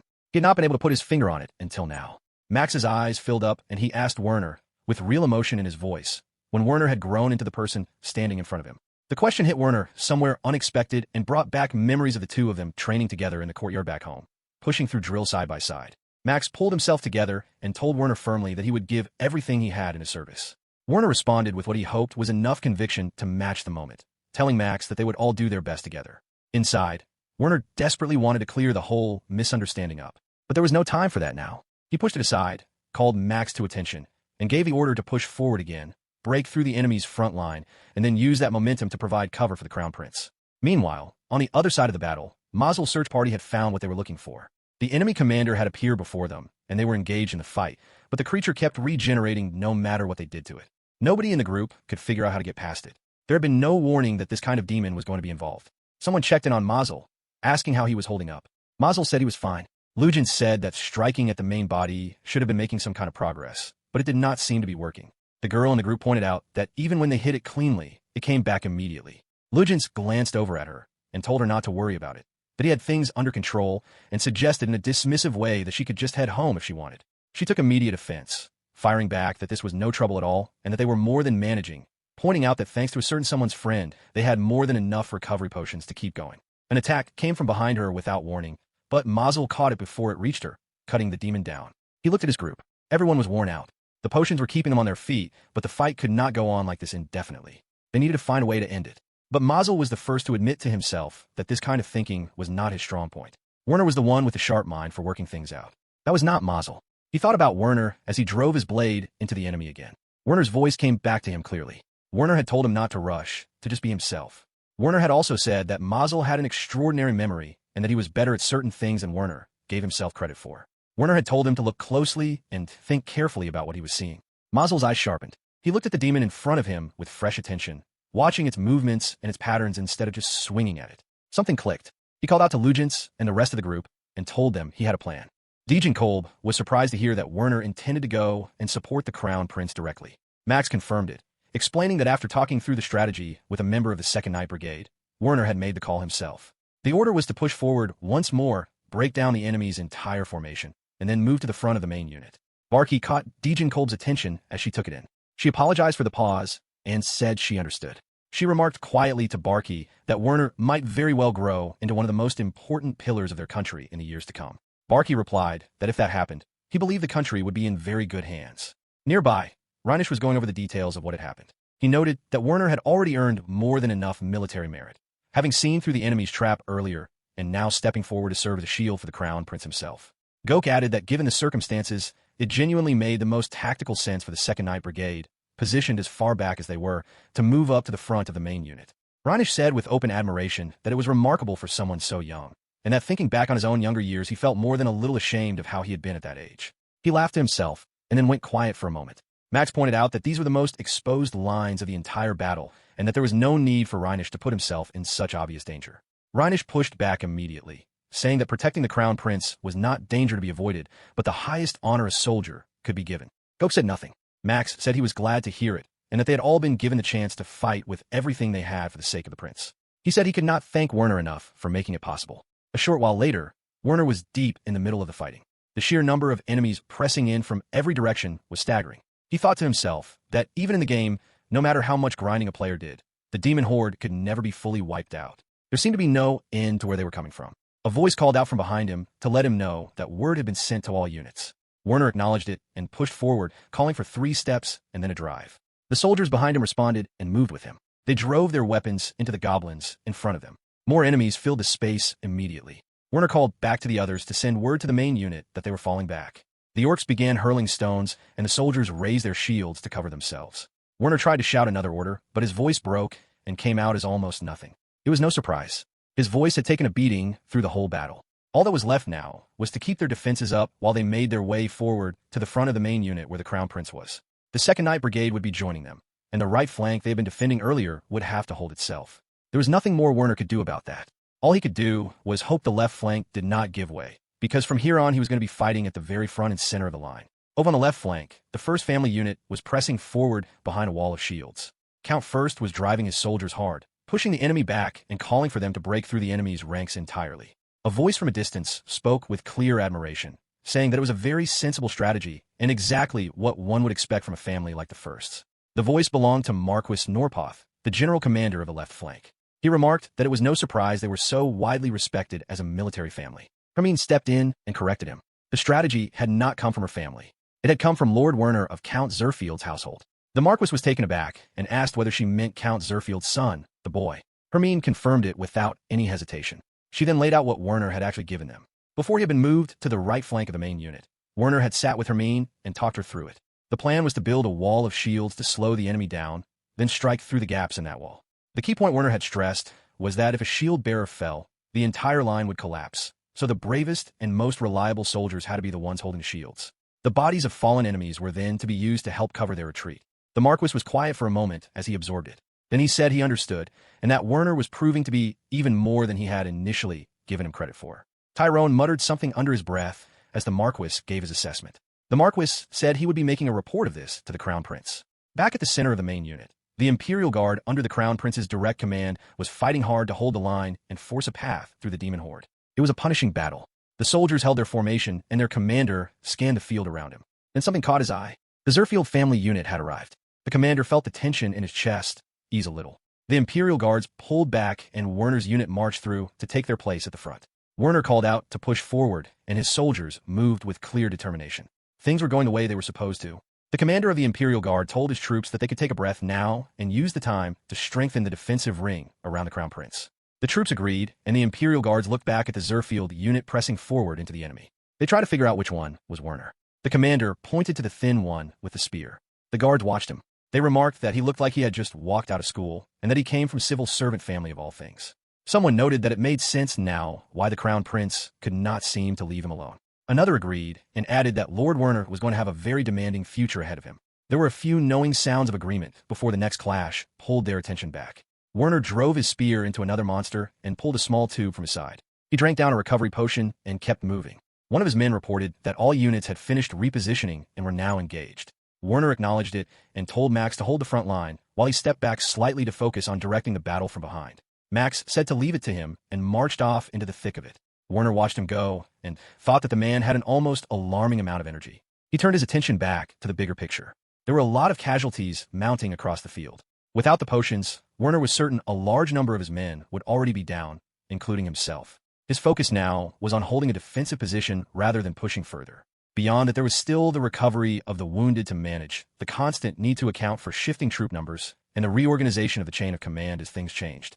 Just swinging a weapon at the enemy was hard enough on its own. Managing all of this on top of it was something else entirely. Werner knew deep down that becoming a truly capable commander was something that took a long time to build. He was still very much in the early stages of that, and the weight of it was real. Behind them, the Imperial Guard were stationed at the rear. Having allies at your back was good for morale, but it also meant there was nowhere to fall back to if things went badly. Werner thought privately that if the Imperial Guards had not been there, he might have already broken and run. But with things the way they were, everyone around him was fighting with everything they had, and that energy carried through the line. Because of it, the front line had held. Werner turned to his messenger and gave the order to send a signal to the hunter unit. He thought to himself that it was about time to bring out what he had been holding in reserve. In line with the plan they had worked out with the 2nd Night Brigade, they had moved to take up position at the front, directly ahead of the Crown Prince. After everything it had taken to get there, the front lines had finally been stabilized. That meant it was time to use what Werner had been holding back. Werner gave the order. He commanded the knight beside him to signal the hunter unit to ready the slingshots, while everyone else prepared to fall back and set up for a counterattack. The knight moved immediately, waving the flag in the agreed signal. The hunters responded without hesitation, grabbing the jars they had been keeping ready. The order to fire went out, and the jars were hurled up into the air. When they came down and hit the ground, fire burst out across the area where the monsters were clustered. The demons were swallowed in flames. Werner watched and felt the relief of seeing it work. What they had used were improvised weapons, crude bottles filled with perfumed oil sealed inside flame pots, something very close to a Molotov cocktail, put together from whatever was available. Unlike the magic used on the battlefield, which vanished the moment it finished dealing its damage, this fire kept burning. The demons caught in it panicked and thrashed wildly, rolling around in desperation as the flames clung to them. And when the rest of the demon horde surged forward from behind, those burning, flailing creatures got in the way and broke up the advance. Werner seized the moment and called for the push. The knights responded and drove forward into the gap that had opened up. Werner saw exactly what had happened. The demons on fire had broken out of formation in their panic, and that had split the enemy's 1st and 2nd units apart, opening a space between them. If they punched through that gap right now, it would count for something. Werner immediately called for the retreat, pulling them back before the next wave could close in. The move bought them time and gave the unit room to breathe before the next assault came at them. One of the knights remarked as they gathered that the strategy had worked well. Werner kept the momentum going and told them to press on. Inside his head, he was already thinking about the limits of what they could do. Repeating the same tactic over and over would have been ideal, but the supply of pots was not unlimited. The perfumed oil alone had cost an enormous amount of money. Werner had been genuinely surprised to find that essential oils existed in this world, but they were treated as a rare and precious commodity with very little available at any given time. The only reason they had been able to get this much so quickly was because of their closeness to the capital, and more specifically because of Werner's father, who used perfumed oils regularly in his role as minister of ceremonies for diplomatic events. Werner knew his father was going to be furious when he found out. He sent a quiet, private word of thanks in the old man's direction. He had used his father's name to purchase it all, but that was a problem for later. It was better than dying. Werner gave the command for the 2nd volley, and everyone moved to carry it out. He could only wonder how much longer they could keep this going. On the other side of the battle, things were moving fast in Mazel's group. Mazel had been working through what he had observed and laid out his thinking to the others while continuing to cut down the enemies around him. He had noticed something about the way the demon was regenerating. When they landed damage on the one to the left, that part of the body recovered first, while the rest of it came back more slowly than the other parts. The difference was small, but it was there. Someone in the group pointed out that the monsters had seemed to be acting as protection for the demon in the center, which was why they had been focusing their attacks on that one. Mazel pushed back on that. He did not know for certain which of the creatures was the actual main body, but even if the one on the left was not, there was a good chance it was functioning as some kind of recovery source for the others. The woman in the group understood immediately and said they should pour everything they had into that one first regardless. Mazel laid out the rest of the plan. He would keep up the appearance of attacking the center, one the way they had been doing, drawing attacks from both directions and keeping the demon's attention on him. While he was doing that, Lugents and Anna would get into position and hit the leftmost one with absolutely everything they had. Lugents raised a concern about what would happen to Mazel if he was drawing attacks for both sides at once. Mazel told him it would be fine, that at the speed they could move, they could pull it off. And if he was reading things correctly, once the left one was hit hard enough, the middle demon should falter, and that would be his window to finish it. He added that if things got out of hand, Rick could throw him a potion. Rick gave a firm nod and confirmed he understood, then said it was time to move. Before Mazel could say another word, a monster came at him from behind. Lugents caught it and cut it down before it reached him. He grinned at Mazel and told him that if he found himself in serious trouble, his first priority should be protecting himself. The rest of the group silently agreed with that. Mazel gave his confirmation with a wide smile. Lugents called out to Anna to check she was ready. Anna called back with full confidence, promising to burn them to nothing. Lugents gave Mazel the signal. Mazel called back that he was on it and sprinted forward toward the enemy. The demon watched him come with something close to contempt, muttering that it was the same tired move again and that it was getting dull. In that same moment, Mazel drove his sword forward and blood sprayed across the air. The demon was caught completely off guard, shock flashing across her face as she clicked her tongue in frustration. Mazel closed his eyes and launched straight into another attack. The demon's body locked up, frozen by the sheer speed of his movements, her eyes wide and unable to track him properly. His shape cut through the thick smoke around them, and she spun toward it with fury burning in her expression. Before she could do anything with that rage, Mazel was already moving again, lunging forward and slashing clean through her body. Lugents let out a shout of triumph as the jewel on the demon's forehead cracked apart and her body crumbled to the ground. He immediately spotted something nearby and called out excitedly that there was a treasure chest, wondering aloud whether there was something valuable inside. Then the demon let out a low, quiet laugh. Mazel turned toward her. Lugents was still caught up in the excitement of the discovery, his voice carrying happily in the background. The demon lay there with a smirk still on her face.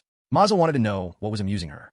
The demon told him. She said she was picturing the face of someone crushed in despair, explaining that her children would have already finished wiping out the knights by now. When the hero returned, all he would find would be a field of corpses. Mazel was over her in an instant, his voice sharp and demanding. The demon laughed again. She said she liked that expression on his face. She called it a fitting opening note for the awakening of something far greater, and then laughed again with a dark and satisfied pleasure. Mazel spun around immediately and called out to Lugents. But Lugents had not heard any of it. He was still caught up in the thrill of their victory, carrying on with the others about the size of the treasure chest they had found. Rick added his own excitement to it. Mazel called Lugents again, louder this time. When he finally had their attention, he told them plainly what the demon had said. The demons had destroyed the knights. The three of them turned to him in an instant, the celebration gone from their faces. Mazel did not wait another second. He told them they had to get back immediately. At the same moment on the other part of the battlefield, the fighting was still grinding on. One of Werner's knights came to him with urgent news. The hunters were reporting that they were nearly out of flame pots. Werner gave the order right away. The baggage handlers and the hunters were cleared to pull back. He told them to get the horses to the Zerfield estate and nothing else. The knight confirmed the order and moved off to carry it out. Werner stood with his thoughts for a moment after the knight left. Even after everything they had pushed through, the enemy was not easing up at all. And since there was still no way of knowing where the demons were coming from, trying to withdraw was more trouble than it was worth. If the Imperial Guard had not been stationed at his rear, he thought he might have been tempted to just hurl the remaining flame pots at the enemy all at once and make a run for it. The exhaustion was settling into his bones now in a way that was hard to push past. The enemy was still pressing in thick and relentless. Werner straightened himself, stood still for just a moment, and then gave the order for everyone to push back hard. The response from his soldiers was confused and uncertain at first, some of them trying to question it. But Max cut through the hesitation immediately and told the others that Werner had a plan, pointing out that the enemy was already beginning to waver. He called for the push, and the soldiers answered with a shout and drove forward together. Over on the left flank, Hermine noticed a shift in the battle and asked what had happened. Marquis Norpoth explained that through the efforts of the royal grandson, who had been sent to the capital ahead of the main fighting, reinforcements had arrived. Hermine said that was a relief to hear. Norpoth agreed and noted that the enemy had begun to settle as a result, which meant they should be able to clean things up carefully from this point. He gave a brief instruction to a nearby knight to alert him if anything changed, and then began to move. Hermine asked where he was going. Norpoth said with a grin that he thought he might join in on the remaining fight himself. He asked if she wanted to come along. Hermine smiled and accepted without a word. Not long after, the battlefield was filled with fighters from every side throwing themselves into the final push. Count Bastian, Dejin Kolb, Rhinish Tyrone, and Hermine were all in the thick of it. The king, Commander Norpoth, Oliver, and the knights around them clashed hard against the remaining monsters. Everywhere across the field, the various groups were pushing forward without letting up, armor covered in blood, soldiers gritting their teeth and driving ahead on pure determination. Werner and Max were among them, refusing to stop.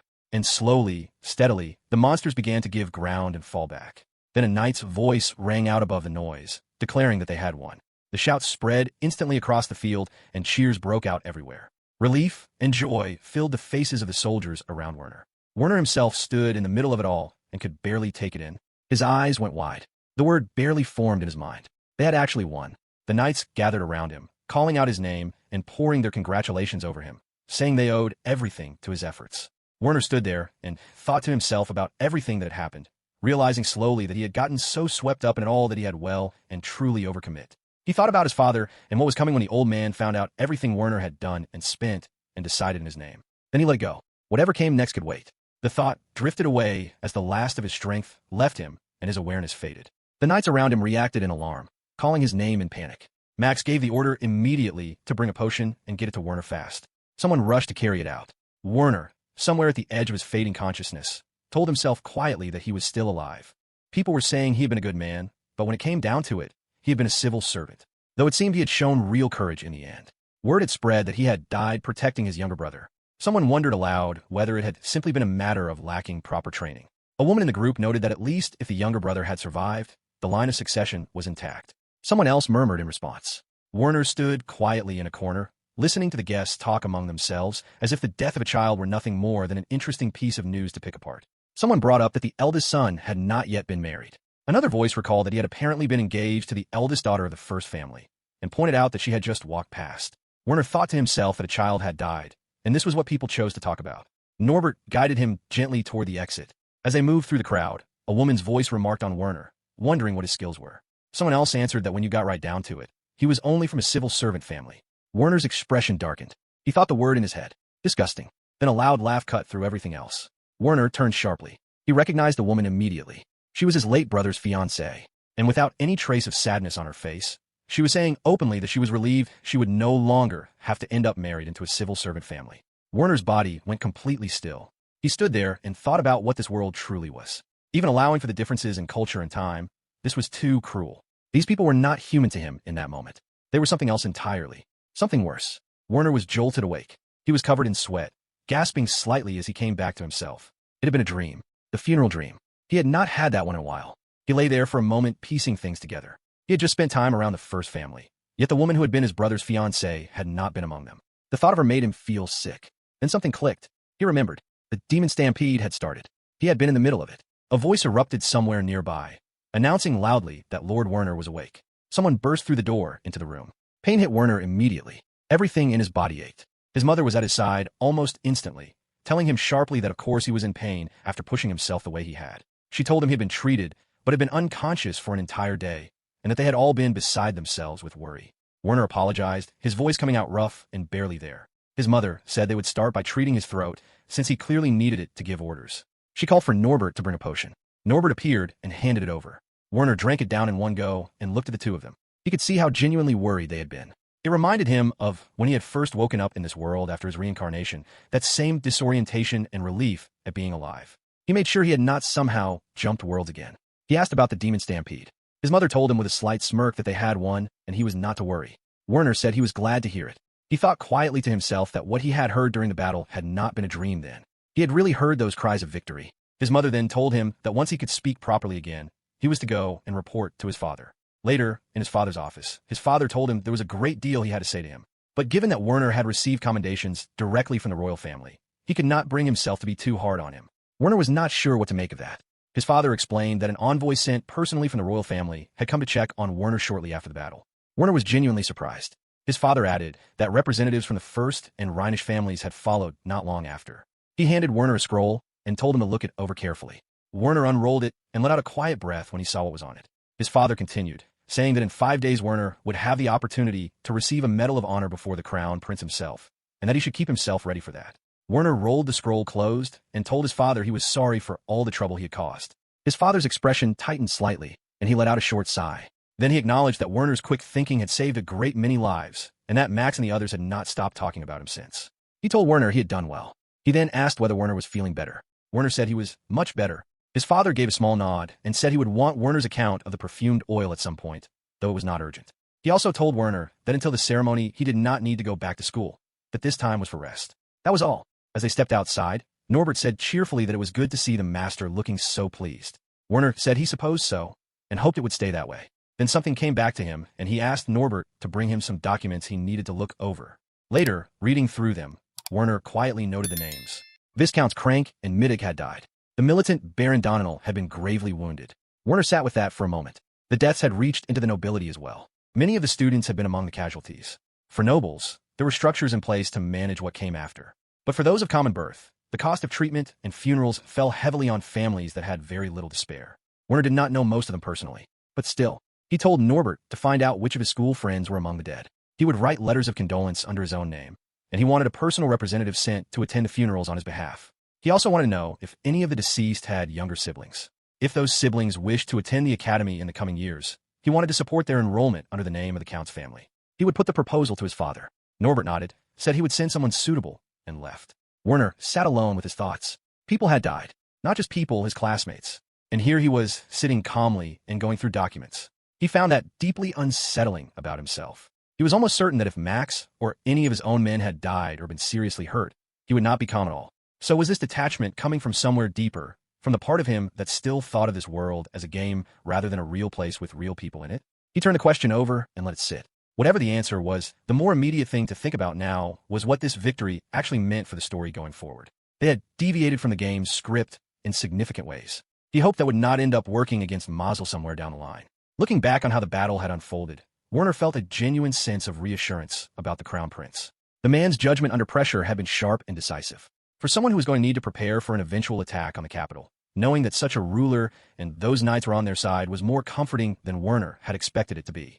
He thought ahead to what he remembered of the game's story. The next major conflict involving Mazel was supposed to take place at Werisa Fortress. The question was whether things would still follow the original script now that so much had already shifted. He had no way of controlling that. But in the meantime, he wanted to do what he could to strengthen the capital's defenses. Upgrading equipment, improving strategy, something along those lines. The demons had come at them in a straight line during the stampede, which had made it possible to manage with borrowed tactics and book knowledge. And the bulk of what they had been fighting had still been on the weaker end of what the demon forces could produce. If they ever faced an enemy with real intelligence and real power, group combat training was going to become absolutely essential. The problem was that Werner, even as the son of a count, did not personally hold title. And on top of that, his family were civil servants in a world that placed its highest value on individual military strength. A world built around warriors and personal glory. He was going to have to work through Max and the men closest to him, using them to quietly spread better fighting methods to others. The harder problem was that news of the Demon Lord's revival had not yet reached most people. Now that the stampede was over, convincing anyone to stay sharp and prepare for something worse was going to be an uphill struggle. This world rewarded individual valor. A speech about working together and planning ahead was not something it was built to listen to. Werner knew that what he was proposing was going to meet serious resistance from a great many people. He needed to find a way to make them truly understand the situation and grasp how important group warfare and proper strategy were going to become. The Demon Lord's revival was going to change everything about how the demons operated, their numbers, their distribution, their strength. If he could make people see that clearly, then maybe they would understand just how serious things truly were. Just then, a man came to Werner. His name was Frentzen, and he had been asked to personally represent Werner at the funerals. Werner thanked him and handed him something to give out to those who appear to be in need. He told Frentzen that if it was not enough, he should come back and ask for more. Frentzen understood and left to carry out the task. Werner sat with his thoughts afterward. He needed to figure out their next steps, while also dealing with everything that had come out of the demon stampede. There was a great deal to manage. Taking stock of the damages, handling the funerals, arranging medical treatment, sorting out the medals for those who had distinguished themselves. All of it took time. Outside, heavy rain was falling steadily. Werner looked out at it, and thought that for once he did not mind having a reason not to go to school. Several days passed. Out in the garden, the sharp ringing sound of metal striking metal filled the air. Werner was moving and dodging while Mazel pushed in with another attack. Mazel grabbed Werner's arm, lifted him clean off the ground, stepped into his footing, and threw him.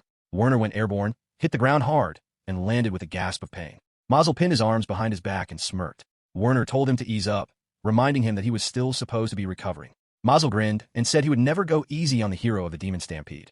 Werner told him loudly to knock it off. Afterward, a servant came out to them with snacks. Mazel was in high spirits and could not stop talking about what Werner had done. The whole school was already buzzing about it, he said. How Werner had watched the enemy's movements, spotted the trap before anyone else, and then launched the counterattack at exactly the right moment when the enemy was already falling apart. He mentioned that someone called Lord Hubertus had been speaking very highly of Werner, calling his ability to read a battle truly outstanding. Werner did not place the name immediately, and the servant stepped in to clarify, before excusing herself. Mazel scratched his head and explained that Lord Hubertus was the crown prince, adding that using the informal name was just a habit he had not managed to shake. Werner recognized it then and rubbed his forehead, telling Mazel he was making far too much of it all. Mazel added that the crown prince had also commented on the unusual fighting style Werner had used, describing it as something resembling a porcupine, something the prince had never encountered before but found remarkably effective. Werner thought about that for a moment.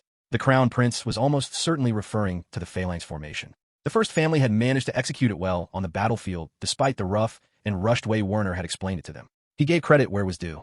That came down to them being a military family through and through. He stopped that line of thinking before it went somewhere uncharitable. Mazel then reached into his things and pulled out some letters, showing them to Werner with a different kind of energy now. Werner started to assume they were more social invitations and began to say he had already told Mazel about those. Mazel stopped him and explained what the letters actually were. One was from the younger sister of Kalvitz. Another was from the father of Balzar. Another was from William's family.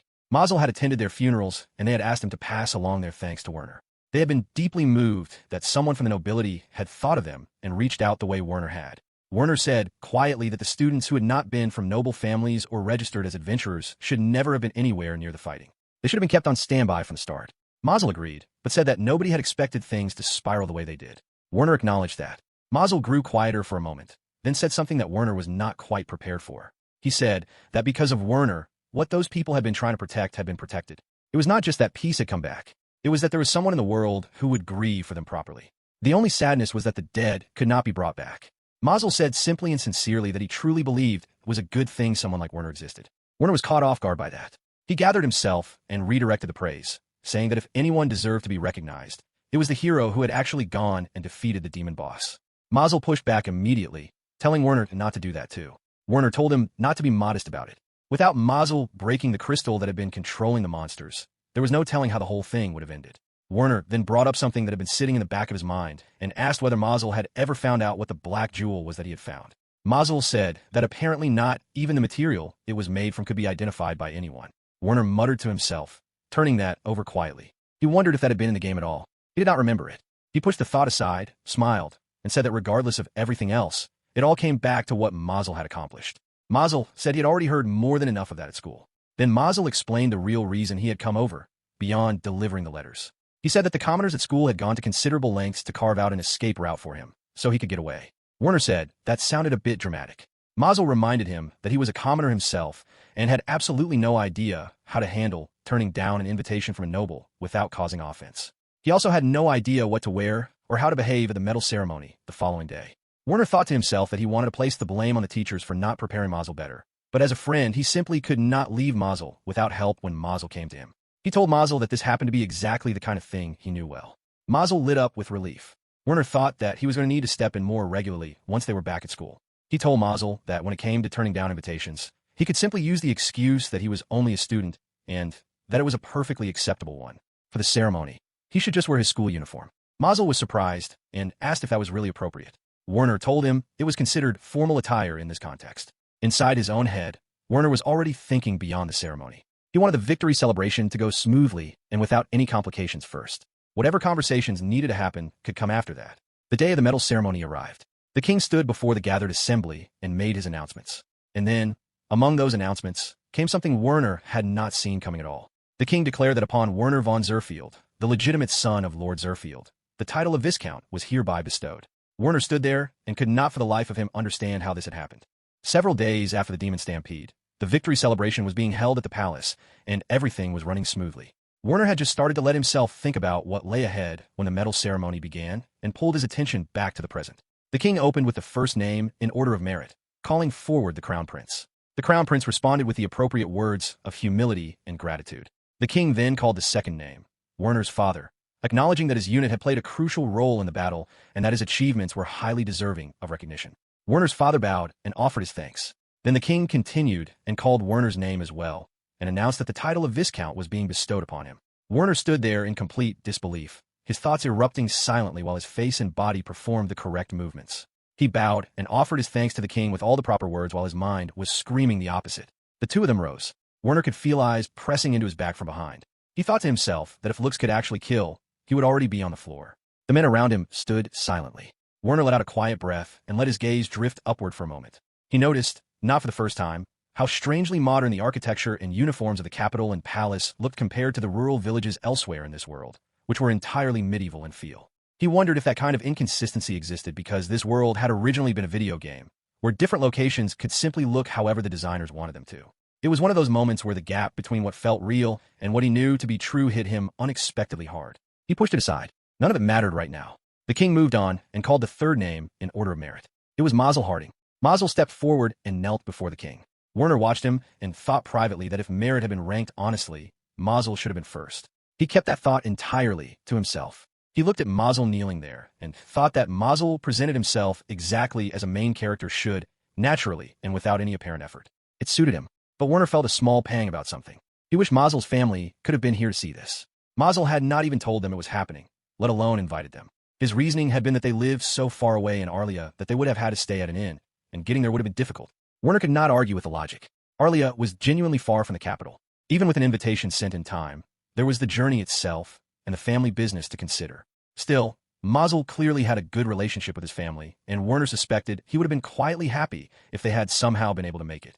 Werner's mind wandered briefly. He found himself thinking about the skywalk boot from the game, an item that could cover enormous distances in moments. He wondered why nothing like that seemed to be available anywhere near the capital, or whether such things were even known to exist here. He made a mental note to look into it at some point. He shifted his gaze and found Mazel already looking back at him. Mazel broke into a wide, bright smile. Werner smiled back and thought that he really should not have been surprised. Of course, the main character could make even a moment like this look effortless. The king continued the ceremony and called Marquis Danilo Stipe Norpoth forward as the fourth in order of merit. Werner turned his attention back to standing quietly and waiting for the standing banquet that would follow. As the ceremony wound down, Werner looked around the room and recognized faces scattered throughout the gathering. Then someone approached. It was Mazel, appearing beside him and offering a quiet word of acknowledgement. Werner sighed and said back to him that the real struggle was only just beginning. He could already see the ladies in the room stealing looks in their direction while the men watched with sharp, calculating eyes and edged gradually closer. Werner's own expression tightened. He thought that he and Mazel were going to have to look out for each other through the evening ahead, and then admitted to Mazel that his stomach was already hurting just thinking about it. Mazel asked what was wrong with him. He pointed out that being made a viscount essentially meant the king was telling Werner to step up and assist his father the count, that he had been recognized as his father's successor. Mazel thought that sounded like a reason to feel good about things. Werner said that was not quite why the king had done it. He explained what it actually meant in practical terms. The title came with obligations. The king was effectively saying that Werner was still a student, but that he was being recognized as someone ready to take on the responsibilities of the count household, and that as a member of the aristocracy, he was expected to fulfill military and other duties accordingly. Mazel acknowledged it sounded demanding, but said Werner had already proven he could get things done, so it made sense that people would want to put him to work. Werner told him that was absolutely not helping.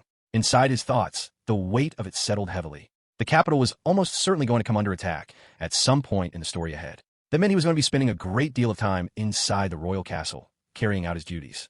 And the more he was on the battlefield, the higher his chances of getting himself killed. His expression darkened without him meaning it to. Mazel noticed and remarked that Werner seemed to be the only person in the room taking the new title as a bad thing. Werner said that was because Mazel was not thinking about it carefully enough. Then someone stepped up to them. Both Werner and Mazel turned quickly. It was Marquis Norpoth, who offered his congratulations to Werner. They both bowed. Werner thanked him and then, in the same breath, apologized sincerely for the breach of protocol during the battle. Marquis Norpoth's expression shifted into something between amusement and approval. He said that as long as Werner understood what he had done, that was enough. He added that he had spoken with the crown prince, who had told him not to be too hard on Werner, given how young he was. Looking at Werner now, the Marquis said he could see that kind of caution was not going to be necessary. Werner thanked him with genuine respect. The Marquis muttered that the count appeared to have raised a very fine son, and said he would be watching Werner's path forward with real interest before excusing himself and walking away. Werner offered his thanks as he left. The moment the Marquis was out of earshot, Mazel wanted to know what all of that had been about. Werner explained it plainly. During the demon stampede, when he had realized the enemy's retreat was a trap, he had gone directly to the crown prince to warn him. The proper thing to do would have been to report first to his direct commanding officer, which had been Lord Norpoth. Werner had skipped that entirely and gone straight to the top, because there had been no time to do otherwise. It had been the right call in the moment, but it had also been a clear breach of the chain of command, and that was what the apology had been for. The proper chain of command would have been for Werner to report to Marquis Norpoth, who would then have passed the warning up to the crown prince. Mazel pointed out that going through all of that would have cut things dangerously close to being too late. Werner agreed. There simply had not been time to stand around convincing Marquis Norpoth. But at the same time, Werner acknowledged that an army could not function if everyone started breaking rules the moment they decided the situation called for it. That kind of thinking would destroy discipline entirely. Mazel took that in quietly. Then he looked at Werner and asked, with genuine bewilderment, whether they were really the same age, because he never would have thought through any of that on his own. Werner said simply that being raised as an aristocrat had something to do with it. Then a voice cut into their conversation, saying that being an aristocrat could not be the only explanation. Werner turned. It was Count Bastian, who said that Werner had distinguished himself genuinely well in battle. Werner deflected politely and gave the credit to the knights. The Count smiled at that, and then did something Werner had not expected. He apologized for how dismissive he had been toward Werner before the stampede began. Werner's eyes went wide, and he told the Count there was nothing to apologize for. Count Bastian brushed that aside firmly and said plainly that he had underestimated Werner's ability to command, and that was the truth of it. Werner went quiet for a moment and thought through what was actually happening. Count Bastian was choosing to apologize to Werner personally rather than going through the proper channels, which would have meant apologizing formally to Werner's father as the head of the Zerfield household. Doing it the right way would have turned into a significant event involving questions of face and standing between two noble families. This quieter, personal approach was the Count's way of handling it while keeping things simple. Werner understood that and accepted it graciously, careful not to use the word apology himself, which was his way of showing courtesy in return. But something else was sitting with Werner. Count Bastian's eldest son Tyrone had not been listed among the seriously injured. And even if he had taken some kind of wound, this world had potions and healing magic that could deal with anything minor without trouble. If Tyrone had wanted to be here tonight, there was no reason he could not have been. His absence was notable, and Werner was not going to pretend it did not register. The polite thing was to say nothing about it, and so he said nothing. Count Bastian mentioned that their territories bordered each other and expressed his hope that they could continue to maintain a good relationship going forward. Werner responded warmly, saying both he and his father looked forward to a strong and cooperative relationship and that anything that needed to be discussed should go through his father. The Count acknowledged that and excused himself. As he turned to leave, Hermine caught Werner's eye and told him she would love the chance to discuss battle strategies with him at some point, without the pressure of the battlefield around them. Werner told her any time would be fine. She smiled and left with her father. Werner watched them go and thought about the shift in how Hermine had carried herself toward him. The subtle way she used to look down on them for being a civil servant family was not there anymore. He was not asking for anything more than that. Just having their neighboring houses get along without friction was enough. Mazel, standing beside him, observed that Werner seemed to be getting pulled in every direction at once and said it looked exhausting. Werner agreed that yes, it was. Then he nodded toward the growing cluster of people gathering around Mazel and said it was nothing compared to what Mazel was dealing with. Mazel looked confused by that, but he was about to find out. Not long after, the crowd around Mazel had grown into something almost impossible to manage. A nobleman approached and began pressing Mazel about meeting his daughter. Werner stepped in immediately and pointed out that the man's daughter was 3 years old. Mazel added carefully that he was only a student, thanked the man, and said perhaps someday. Then someone else wanted a moment with him. Then another nobleman was already pushing forward to introduce his daughter. Werner watched it all from the edge of his patience and thought to himself that the ages being presented to Mazel were all over the place, and none of it was appropriate. People were practically lining up to push children and grown women at him without any real thought for whether any of it made sense. He understood what was driving it. A commoner with hero-level skills who had personally helped bring down the demon stampede was an enormously attractive prospect for any family with ambitions. This kind of scene probably would never have unfolded at all if things had gone the way the game's story originally laid out, with the royal knights wiped out and the crown prince and his son dead. Peace had its advantages, he supposed, but the hard reality was that they had already moved far away from the original script. All Werner could do now was hope that when the fall of Warisa Fortress came, it would still happen the way the game had shown it. And when it did, a number of the people standing in this very room tonight would likely die. The fact that he was quietly hoping for that particular event to stay on course was not something that sat easily with him. But it was the truth. When they finally managed to pull themselves away from the crowd, Mazel said Werner had genuinely saved him. Werner looked at his friend and thought that Mazel being tired was something new. Not that he could blame him. Werner told Mazel he would take him to lunch as a thank you sometime. Mazel said 3 lunches and they would call it even. Werner thought about what had just happened and everything it represented. If it was already like this on the palace floor, he could only imagine what it was going to be like back at school. But this was only the beginning. For things to go the way Werner needed them to go, it actually had to be this way. Mazel's growing reputation and recognition were important. The harder things got from Mazel, in terms of expectations and the weight people placed on him, the more that fit the shape of the story that needed to unfold. Werner knew that thinking that way made him selfish. He was not blind to it. Over a decade of working and planning with his own survival as the only real goal had done that to him. He sat with that uncomfortable truth for a moment. Then a woman's voice came from beside them, offering a soft apology for interrupting. Both Werner and Mazel turned toward her. The moment Werner saw her face, he bowed immediately and deeply. The woman told him that such formality was not necessary and introduced herself. She was Laura Louise Weinzierl. Werner's thoughts scattered in every direction at once. This was not right. She was not supposed to appear until much later in the story. What was she doing here now? Standing before them was the game's heroine, Princess Laura. She asked if she might have a moment with the two of them. The princess led them toward a door. The light outside was bright and caught against Werner's face as they stepped through it. They were guided into a garden where the princess walked with her attendants ahead of them. Werner followed along quietly. Mazel murmured beside him that the princess was very beautiful. Werner replied under his breath that good looks seemed to be a requirement for royalty, at least in his experience. But even as he said it, he was paying attention to where they were being led. They were heading deep into the castle grounds.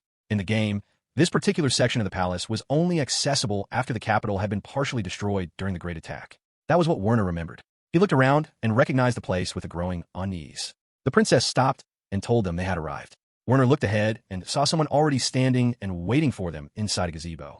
The setting felt unmistakably like the inner sanctum of a palace, thoughtfully and deliberately designed. Even Werner, who did not consider himself someone with a refined eye for these things, could tell it had been crafted with great care. It was a far cry from what he was used to at home. The person waiting for them was the crown prince. Both Werner and Mazel went still with shock. The prince smiled and apologized for having brought them all the way out there. Werner's heart was beating hard. He looked around and took in exactly who was present. The crown prince was there. The heroine was there. The main character was there. And Werner was there, the background character, standing in the middle of all of them. In his head, he felt entirely out of his depth. Technically, as a nobleman, he belonged in this kind of company more than Mazel did. But looking at Mazel standing there completely at ease, Werner thought that was just what came with being the protagonist. Then the crown prince did something that made both of them react in shock. He bowed his head to them and expressed his genuine gratitude, saying that both of them had saved him during the stampede. Mazel brushed it off immediately, saying they had simply been in a position to help. Werner said the same, insisting that nothing had been accomplished by his efforts alone. Inside, Werner felt deeply uncomfortable watching the crown prince bow to him like that. He wanted to stop. He decided to change the subject and began to speak, but the princess cut in gently before he could get far.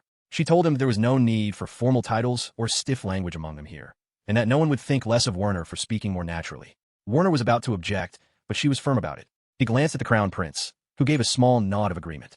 Werner accepted it. If the crown prince himself was permitting it, he had no real grounds to refuse. Werner then mentioned to the princess that he had not expected to find her at the palace, having assumed she was at the great temple of Finoi. The princess remarked that he was well informed. Werner said he had heard it from his father. The crown prince recognized that the minister of ceremonies would naturally be privy to such things and found nothing unusual in it. The truth was that Werner knew about it because of the game. In the game's story, the great temple of Finoi was attacked by one of the demon lord's 3 generals, and it was when Mazel heard about the attack and rushed there that he met Princess Laura for the first time. That was how their meeting was supposed to happen. Werner was not sure yet whether their meeting here instead was going to cause problems or not. The crown prince explained that Laura had received a divine message and had returned to the capital specifically to deliver it to the king in person. Werner asked what the message had said. The crown prince told him it concerned the revival of the demon lord. Mazel could barely contain his reaction, asking immediately whether it was really true. The crown prince said that they could confirm that Laura had indeed received the message. Werner absorbed that quietly. In his mind, the contents of the message were a state secret. That made it all the more striking that the prince was sharing it here. The prince added that they did not yet have enough information to verify whether the revival had actually occurred. Werner thought that made sense. There were old stories of an ancient kingdom said to have been brought down by the demon lord long ago, and the ruins of it still existed. But the demon lord itself was largely dismissed by most people as legend and nothing more. Laura added that what she had said was not common knowledge beyond a small circle. She also explained that divine messages came in different degrees of significance, something that only oracles capable of receiving such messages could truly understand. But this particular message carried a weight unlike anything ordinary. That was why she had come back to the capital directly, to speak with her father, the king herself. Werner understood. He suspected the king's reaction might have been mixed, but having just experienced such a wildly abnormal demon stampede, the crown prince had probably found the message credible enough to take seriously. What Werner could not work out was why both he and Mazel had been brought here. Laura explained that part of the divine message had suggested the hero would play an exceptionally important role in what was to come. She had wanted to meet the hero in person, and so she had invited him here. Werner turned that over in his mind. In this world, being called a hero did not automatically mean someone was destined to defeat a demon lord. It was simply understood that such a person possessed unusual and rare abilities. Even if the knights had been destroyed in the stampede, there would still have been plenty of fighters ready to step up out of a hunger for personal glory. Werner was curious how the king would have gone about it in that case, sending a first-year student to confront the greatest evil in the world. He also suspected that the king had probably been told of the divine message in some form in the original game's timeline, and that it was what had set Mazel off on his journey after the stampede. Werner spoke up and said he understood why Mazel had been summoned, but asked plainly why he had been included. The crown prince explained that he simply wanted Werner to serve as a bridge and a buffer between Mazel and the royal family. Mazel was curious what that meant. Werner put it into words himself. Since the divine message could not be made public, the royal family could not simply be seen calling a commoner like Mazel to the palace on a regular basis without raising questions. Having Werner involved made it easier to arrange and less conspicuous. The princess said that Werner's sharp grasp of things made it all more manageable. Werner thought about the fuller picture. If the crown prince had died in the battle the way the game's original story had it, the news of the demon lord's revival would have carried far more weight. No one would have questioned the king openly bringing in a commoner like Mazel to consult with him in the middle of a crisis. But now, because the crown prince had survived, partly because of what Werner himself had done, that situation was more complicated. It was partly Werner's own doing that made things harder now. The crown prince concluded by saying that while they worked to verify the truth of the revival, they wanted to keep a close and reliable connection with Mazel, and that was the thinking behind all of this. Werner felt a measure of relief settling in despite everything. Even with how far the story had already shifted from the original game, the fact that the royal family still recognized the hero as the key to defeating the demon lord was reassuring. Mazel pointed out simply that it made natural sense for a viscount like Werner to visit the castle. The prince nodded. Werner added that it equally made sense for Mazel to speak with Werner while they were on campus together, which provided a natural and unremarkable cover for their connection. Mazel then asked what the prince had meant about Werner serving as a wall. Werner explained it by pointing to what had just happened at the banquet, where he had stepped in to keep the nobility from trying to pull Mazel away in every direction. He laid out the bigger picture as well. At this point, the royal family did not have a strong enough public reason to formally take Mazel under their protection, which meant they had no real way to stop foreign powers or other noble houses from trying to recruit him. If Mazel ended up tied to some noble household before the royal family needed him most, they would have to negotiate through that household every time they wanted his involvement. And there was no guarantee that whoever took Mazel in would be cooperative or reasonable when it mattered. The prince agreed with all of it. Then the prince put forward an idea that Werner had not anticipated. He asked Werner whether he would have any objection to Mazel being made his knight. Werner's reaction was immediate. He asked the prince not to put that on him. There were several strong reasons why he needed to turn this down completely. He explained to the prince that he and Mazel were friends, not a lord and his subordinate. Werner would obey any order from the royal family without question and would do everything in his power to help Mazel. But he had no intention of becoming Mazel's lord and master. In his own mind, the reason ran even deeper than that. The hero was supposed to defeat the demon lord and build a future with the princess. If Werner became his lord, he could easily find himself dragged into political conflicts that had nothing to do with him and end up dead as a result. The prince suggested that the arrangement could simply be a formality, something that existed only in appearance without changing the real nature of their relationship. He mentioned that he had people in similar arrangements himself. Werner understood what the prince was actually doing. By framing this as a proposal rather than a direct order, the prince was testing Werner, trying to get a sense of how ambitious he was and what he was actually after. Werner held his ground politely but firmly. The prince accepted it and moved on, but said that regardless of the formal arrangement, he still hoped Werner would support Mazel's activities while in the capital. Werner accepted that without hesitation. In his mind, thinking about what Mazel was going to be doing in the not-too-distant future, he would have preferred to keep his distance from that too. But the royal family now openly acknowledged their friendship, and it was far too late to pretend otherwise. What he was being asked to do was not join an adventure. It was simply to support Mazel from his position as a noble, which was something he could manage. The princess offered Werner her gratitude and said he was too generous. Werner's mind quietly drifted to something he remembered from the game. When a player set off with a hero to defeat the demon lord, they started with barely enough money to get by and could not afford the best equipment available. This moment, right here, might actually be the perfect opportunity to do something about that. Whatever they could prepare and provide for Mazel now would only improve his chances when the real confrontation came. Werner wondered if this was a good moment to quietly ask the prince for some funding. Before he could settle on that thought, the prince said he looked forward to working with Mazel, and Mazel responded with respectful agreement. The prince then excused himself and walked away. Werner glanced at Mazel as he watched the prince leave. Mazel was the kind of person who had apparently been too busy worrying about everyone back at school to even mention his own accomplishments during the stampede to anyone.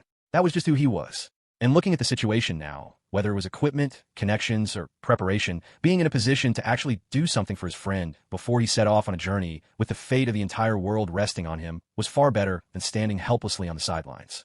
Princess Laura then turned to Werner and offered a quiet word of condolence about his older brother. Werner told her not to worry about it, and that he truly did not mind. Mazel looked between them in confusion. Werner told him not to worry about it either. Mazel accepted that with some uncertainty. Werner thought about the two of them standing there, the Crown Prince and Princess Laura. If he had not known the full story, the age difference between them might have made him mistake them for father and daughter at a glance. Then something clicked in his mind as he looked at Mazel and the princess standing together.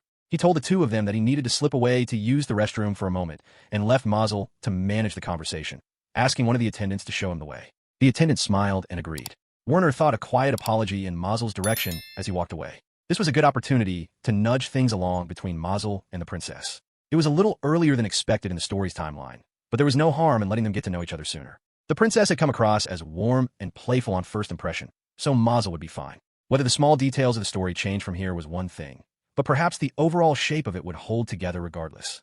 Or maybe that was wishful thinking. Either way, Werner still needed the story to change in one very specific and important way when the time came. As he walked through the hallway, his mind went somewhere darker.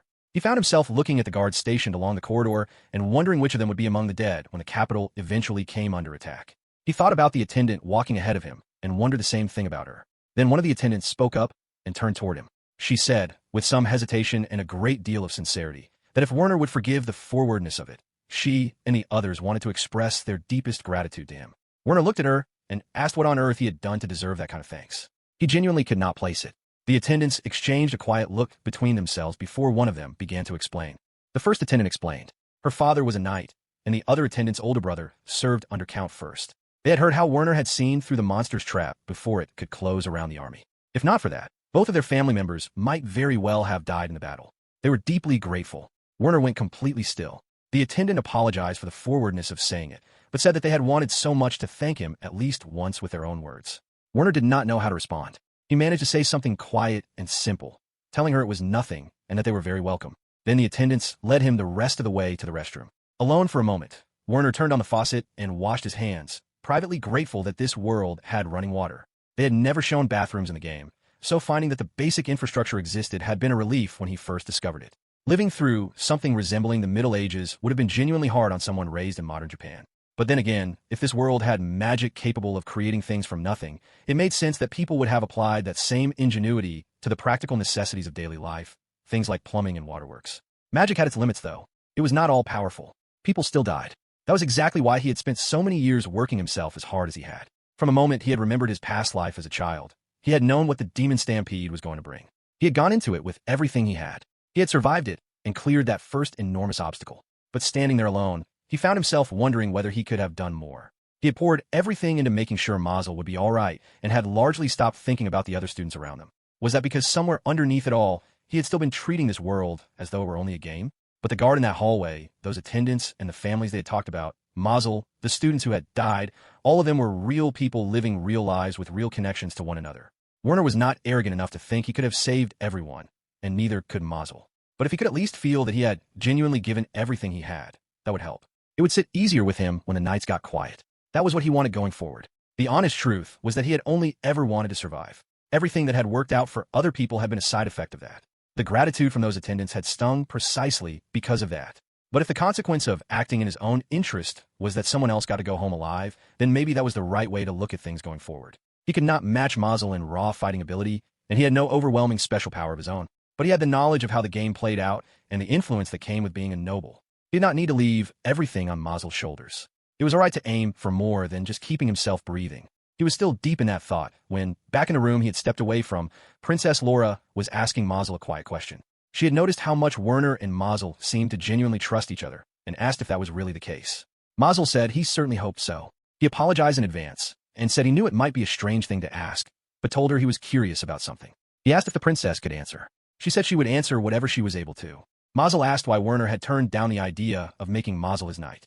From where Mazel stood, becoming Werner's knight would have meant fewer countries and noble houses approaching him directly, which would actually have made things easier for Werner rather than harder. And when the order eventually came to defeat the demon lord, Werner could simply have sent Mazel out to do it. Mazel could not understand why Werner would refuse something that seemed to benefit everyone. The princess explained what had actually been happening. Her brother had been testing Werner's ambitions. She herself believed the demon lord's revival to be real, and that Mazel was the only real hope of stopping it. If Mazel became Werner's knight, Werner would effectively hold immeasurable power as Mazel's master. She was fairly certain that Werner was not the kind of person to put his own interests ahead of everything else, but there were many people, including her own brother, who were not so sure. A great many people would want to use Mazel for their own ends. Her brother and her father both believed, purely from the perspective of what was best for the nation, that keeping Mazel close to the royal family and having him belong to the crown was the safest arrangement. Werner had understood all of that, and this was only her own personal reading of things, she added, but she believed Werner had turned it down simply because he wanted to stay Mazel's friend. Nothing more and nothing less than that. She said quietly that she had people in her own life who were precious to her in a way that made the idea of making them her servants completely unthinkable. Mazel was surprised to hear that from her. She asked if it was really so surprising and said she felt a little hurt by his reaction. Mazel immediately tried to apologize. The princess laughed and told him she was only teasing. She had just wanted to find a way to break the ice a little. Mazel's expression went from startled to even more startled. She asked if that was annoying to him. He said not at all. She smiled. Mazel laughed. The two of them had settled into something warm and easy without quite noticing it had happened.